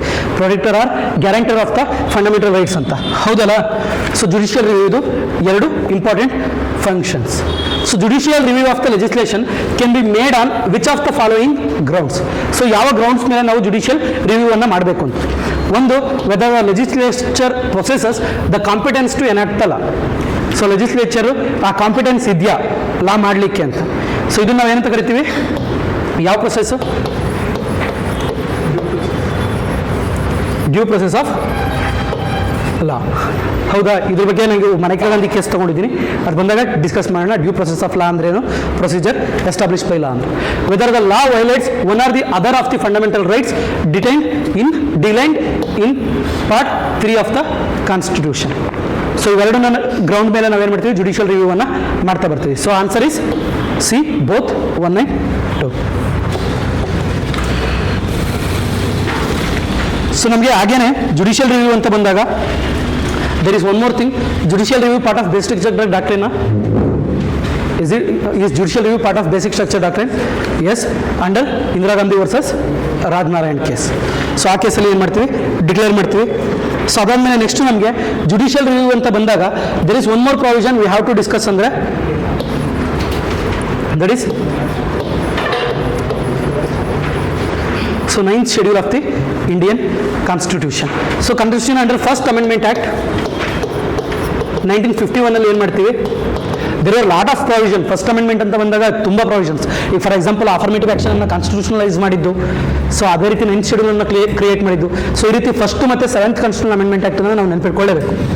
ಸೊ ಫಸ್ಟ್ ಅಮೆಂಡ್ಮೆಂಟಲ್ಲಿ ಏನು ಮಾಡ್ತಾರೆ, 9th schedule ಇನ್ಕ್ಲೂಡ್ ಮಾಡ್ತಾರೆ. ಏನಕ್ಕೆ ಅಂದರೆ, so which ever the loss which are put under 9th schedule of the Indian constitution, ಆ ಲಾಗಳು ಜುಡಿಷಿಯಲ್ ರಿವ್ಯೂವಿಂದ ತಪ್ಪಿಸ್ಕೊಳ್ಳುತ್ತೆ ಅಂತ. ಫಸ್ಟ್ ಇದನ್ನು ತಂದಿದ್ದಂಥ ಮೂಲ ಉದ್ದೇಶ that is for land reforms. So land ರಿಫಾರ್ಮ್ಸ್ಗೋಸ್ಕರ ತಗೊಬರ್ತಾರೆ. Zamindari abolition act, tenants act, land reforms ಆ್ಯಕ್ಟ್ಗಳು, ಇವನ್ನೆಲ್ಲ ಏನು ಮಾಡ್ತಾ ಬರ್ತಾರೆ, ಫಸ್ಟ್ 9th schedule ಹಾಕ್ತಾ ಬರ್ತಾರೆ. ಫಸ್ಟು ನಮಗೆ 13 ಲಾಗಳನ್ನು ಇನ್ಕ್ಲೂಡ್ ಮಾಡ್ತಾರೆ. ಸೊ 9th schedule ಇವನ್ನ ಜುಡಿಷಿಯಲ್ ರಿವ್ಯೂವಿಂದ ತಪ್ಪಿಸ್ಕೊಳ್ಳಿಕ್ಕೆ. But for the first time ಈಗ ಅದಕ್ಕೋಸ್ಕರ ನಮಗೆ 3 ಕೇಸ್ಗಳು ಬರ್ತವೆ. That is Keshavananda Bharati case first. So ಅದೇನಂತ ಹೇಳ್ತಾ ಬರುತ್ತೆ ಅಂದರೆ, 9th schedule ಹಾಕಿರೋ ಲಾಗಳನ್ನು ನಾವು ಇನ್ಮೇಲೆ ರಿವ್ಯೂ ಮಾಡ್ತಾ ಬರ್ತೀವಿ. ಮೆಂಬರ್ಸ್. ಓಕೆನಾ? ಸೊ ಯಾವುದೇ 9 ಶೆಡ್ಯೂಲ್ ಕೂಡ ತಪ್ಪಿಸ್ಕೊಳ್ಳೋಕ್ಕೆ ಆಗಲ್ಲ. ಸೊ ಅದಕ್ಕೋಸ್ಕರ ಏನಕ್ಕೆ ಅಂದರೆ ಈ 13 ಇದ್ದಿದ್ದು ಸೊ ಪ್ರೆಸೆಂಟ್ ಟೈಮಲ್ಲಿ ಎಷ್ಟಿದೆ ಗೊತ್ತಾ?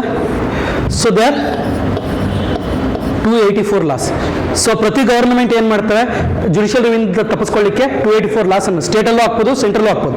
ಸೊ ಅದಕ್ಕೋಸ್ಕರ 284 ಲಾಸ್ ಇದೆ. ಸೊ ಅದಕ್ಕೋಸ್ಕರ ಸುಪ್ರೀಂ ಕೋರ್ಟ್ ಏನಂತ ಹೇಳ್ತಾ ಬರುತ್ತೆ, ಆಫ್ಟರ್ 1973 ಯಾವ್ಯಾವ ಲಾ ಇರುತ್ತೆ ಅದನ್ನು ನಾವು ರಿವೈಸ್ ಮಾಡ್ತೀವಿ. ಬಿಫೋರ್ 1973 ಇರುವಂಥ ಇದನ್ನು ಯಾವುದನ್ನ ಕೇಸ್ಗಳನ್ನು ಲಾಗಳನ್ನು 9 ಶೆಡ್ಯೂಲ್ ಲಾಗಳನ್ನು ನಾವು ಚೆಕ್ ಮಾಡಲಿಕ್ಕೆ ಹೋಗಲ್ಲ ಅಂತ. ಬಟ್ ಅದಕ್ಕೆ ಆಪೋಸಿಟ್ ಆಗಿ IR ಕೊಹ್ಲೋ ಕೇಸ್ ಬರುತ್ತೆ. IR ಕೊಹ್ಲೋ ಕೇಸ್ ಹೇಳುತ್ತೆ everything and was in India is under judicial review ಅಂತ. ಸೊ ಏನೇನಿದೆ ಜುಡಿಷಿಯಲ್ ರಿವ್ಯೂ ಎಲ್ಲ ಬರುತ್ತೆ ಅಂತ IR ಕೊಹ್ಲೋ ಕೇಸ್ ಹೇಳುತ್ತೆ. ಇಷ್ಟನ್ನ ನೀವು ನೆನ್ಪಿಟ್ಕೋಬೇಕು. ಅದೇ ರೀತಿ ವಾಮನ್ ರಾವ್ ಕೇಸ್ ಅಂತ ಬರುತ್ತೆ. ಸೊ ವಾಮನ್ ರಾವ್ ಕೇಸ್ ಕೂಡ ನಮ್ಗೆ ಏನು ಮಾಡುತ್ತೆ, ಕೇಶವಾನಂದ ಭಾರತಿ ಕೇಸ್ ಥರನೇ. ಸೊ ಪ್ರೀ 1973 ಇರೋದನ್ನೆಲ್ಲ ಏನು ಮಾಡ್ತಾ ಬರಬೇಕು, ನಾವು ರಿವ್ಯೂ ಮಾಡ್ತೀವಿ ಅಂತ ಹೇಳ್ತಾ ಬರುತ್ತೆ. ಓಕೆನಾ? ಸೊ ನೆಕ್ಸ್ಟ್ ನಮಗೆ ಆರ್ಟಿಕಲ್ 137 ಕೂಡ very important. So pre constitution legislation ಏನೇನಿತ್ತು ಸೊ ಅದರ ಜುಡಿಷಿಯಲ್ ರಿವ್ಯೂವನ್ನು ಕೂಡ ಮಾಡೋಂಥ ಪವರ್ನ ಯಾರು ಕೊಟ್ಟಿದ್ದಾರೆ, ದ ಸುಪ್ರೀಂ ಕೋರ್ಟ್ಗೆ. ಪ್ರೀ ಕಾನ್ಸ್ಟಿಟ್ಯೂಷನ್ ಲೆಜಿಸ್ಲೇಷನ್ಸ್, ಈಗ for example Indian penal code, contempt of court act, ಆಮೇಲೆ ಅಫಿಷಿಯಲ್ ಸೀಕ್ರೆಟ್ಸ್ ಆ್ಯಕ್ಟ್, ಇವೆಲ್ಲ ನಮಗೆ ಪ್ರೀ ಕಾನ್ಸ್ಟಿಟ್ಯೂಷನ್ ಲೆಜಿಸ್ಲೇಷನ್ಗಳು ಗೊತ್ತಲ್ಲ. ಅಫಿಷಿಯಲ್ ಸೀಕ್ರೆಟ್ ಆ್ಯಕ್ಟ್ 1927 ಕರೆಕ್ಟ್ ಅಲ್ಲ? ಸೊ ಇವೆಲ್ಲ ಪ್ರೀ ಕಾನ್ಸ್ಟಿಟ್ಯೂಷನ್ ಲೆಜಿಸ್ಲೇಷನ್, ನಮ್ಮ ಕಾನ್ಸ್ಟಿಟ್ಯೂಷನ್ ಬರೋಕ್ಕೂ ಮುಂಚೆ ಇರುವಂಥ ಲಾಗಳು, ಇವನ್ನ ರಿವ್ಯೂ ಮಾಡೋ ಪವರನ್ನು ಕೂಡ ನಮಗೆ ಸುಪ್ರೀಂ ಕೋರ್ಟ್ಗೆ ಕೊಟ್ಟಿದೆ. ಸೊ ನೆಕ್ಸ್ಟ್ ಕ್ವಶನ್ ಅವನ, the political parties electoral bond scheme.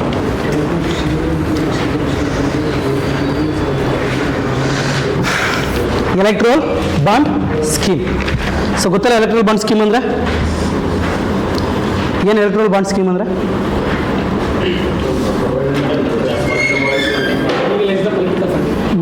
Break ಬೇಕಾ?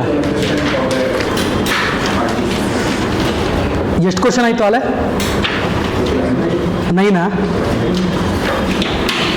ಒಂದು 5 ನಿಮಿಷ ಬ್ರೇಕ್ ತಗೊಂಡು ಗಂಟು ಹೋಗ್ಬೋದು.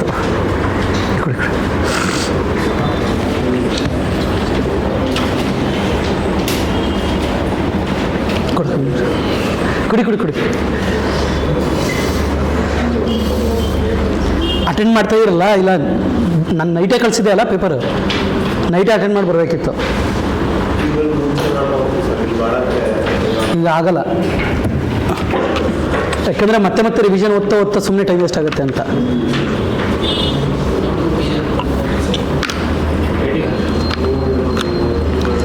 $1 ಅಲ್ಲದು.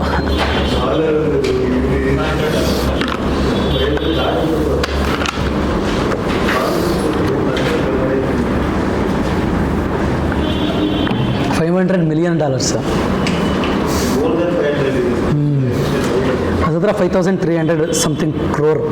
ನೆನ್ನೆ ಡಿಸ್ಕಸ್ ಮಾಡಿದ್ವಲ್ಲ ಮೊನ್ನೆ, 975 ಕಾಂಗ್ರೆಸ್.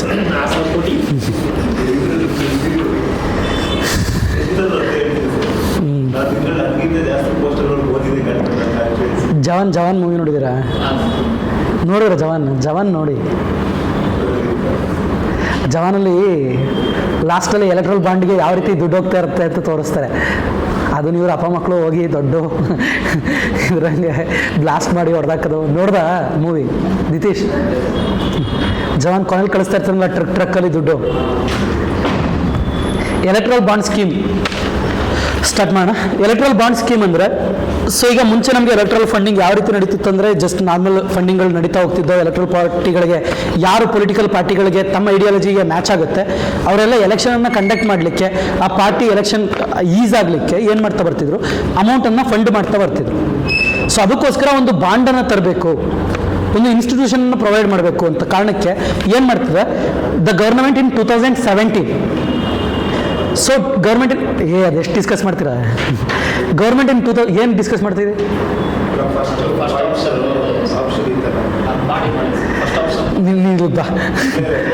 ಸೊ ಗೌರ್ಮೆಂಟ್ ಇನ್ 2017 ಏನು ಮಾಡುತ್ತೆ, ಫೈನಾನ್ಷಿಯಲ್ ಆ್ಯಕ್ಟನ್ನು ತಗೊಬಂದು ಎಲೆಕ್ಟ್ರಲ್ ಬಾಂಡ್ ಸ್ಕೀಮನ್ನು ಇಂಟ್ರೊಡ್ಯೂಸ್ ಮಾಡುತ್ತೆ.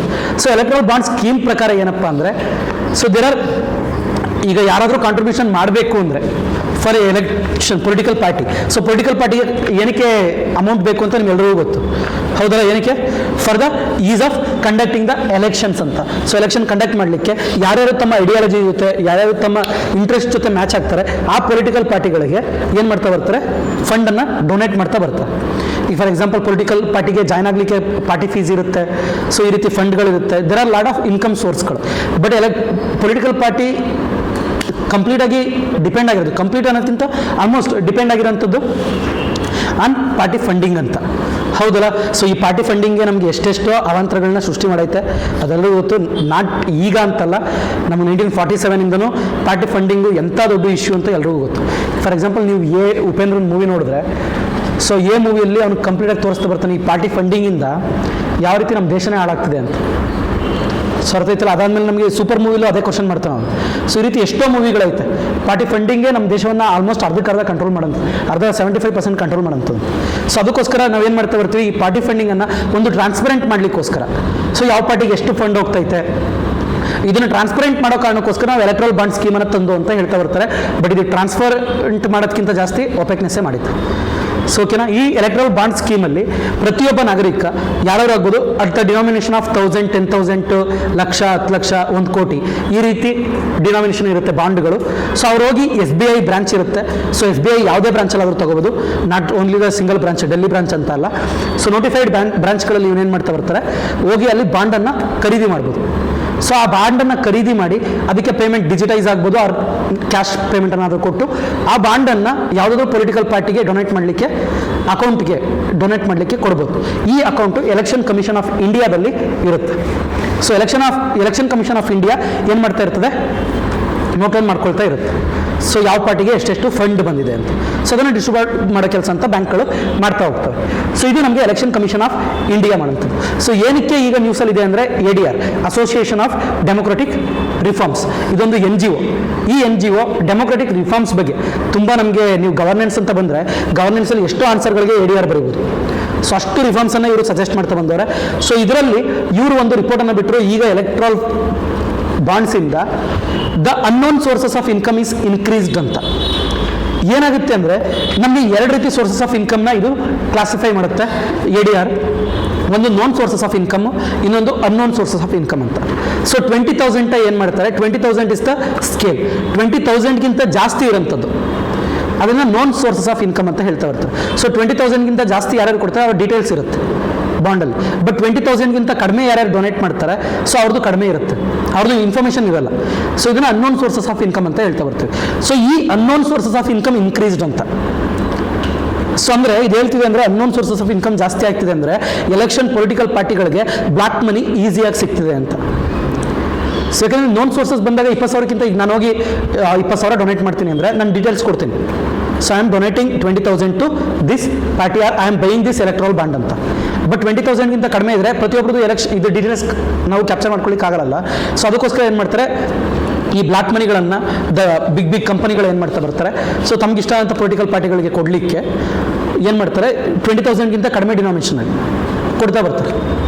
ಸೊ ಇದನ್ನು ನಾವೇನಂತ ಕರಿತೀವಿ, ಅನ್ನೋನ್ ಸೋರ್ಸಸ್ ಆಫ್ ಇನ್ಕಮ್ ಅಂತ. ಇನ್ನು ನೋನಲ್ಲಿ ಇನ್ನೂ ಒಂದು ಬರುತ್ತೆ, ಮೂವಬಲ್ ಆ್ಯಂಡ್ ಇಮ್ಮೂವಬಲ್ ಪ್ರಾಪರ್ಟಿ ಅಂತ. ಗೊತ್ತಿಲ್ಲ ಮೂವಬಲ್ ಆ್ಯಂಡ್ ಇಮ್ಮೂವಬಲ್ ಪ್ರಾಪರ್ಟಿ ಅಂದರೆ ಏನು? ಮೂವಬಲ್ ಅಂದರೆ ಪ್ರಾಪರ್ಟಿ ಅಂತ ಬಂದಾಗ, ಸೊ ಪ್ರಾಪರ್ಟಿ ಅಂತ ಬಂದಾಗ, ಇಮ್ಮೂವಬಲ್ ಅಂತ ಬಂದಾಗ ದಟ್ ಈಸ್ ಬಿಲ್ಡಿಂಗ್ಸ್ ಆಗ್ಬೋದು, ಲ್ಯಾಂಡ್ ಆಗ್ಬೋದು, ಇವನ್ನ ನಾವು ಇಮ್ಮೂವಬಲ್ ಅಂತ ಕರಿತೀವಿ. ಮೂವಬಲ್ ಅಂದರೆ ಗೋಲ್ಡು, ಸೊ ಈ ರೀತಿ ಶೇರ್ಸು, ಇವೆಲ್ಲ ನಮಗೆ ಮೂವಬಲ್ ಪ್ರಾಪರ್ಟಿಗಳು. ಅರ್ಥ ಆಯ್ತಲ್ಲ? ಸೊ ಇದನ್ನು ನೋನ್ ಸೋರ್ಸಸ್ ಆಫ್ ಇನ್ಕಮ್ ಅಂತ. ಸೊ ಇದರಲ್ಲಿ ADR ರಿಪೋರ್ಟ್ ಹೇಳಿದೆ, there is a high concern of increased unknown sources of income ಅಂತ. ಅರ್ಥ ಆಯ್ತಾ? ಸೊ ಇಷ್ಟು ನೀವು ಅರ್ಥ ಮಾಡ್ಕೊಳ್ಳಿ. ಆ್ಯಂಡ್ ಯಾವ್ಯಾವ ಪಾರ್ಟಿಗೆ ಎಷ್ಟೆಷ್ಟು ಫಂಡ್ ಬಂದಿದೆ ನಮ್ಗೆ ಅವಶ್ಯಕತೆ ಇಲ್ಲ. ಬಟ್ ಸೊ ಇಲ್ಲಿ ರಿಪೋರ್ಟನ್ನು ಕೊಟ್ಟಿದೆ. ಸೊ ಎವ್ರಿ ಟೈಮ್ ಏನಾಗಿದೆ, ruling party will be the major beneficiary ಅಂತ. So from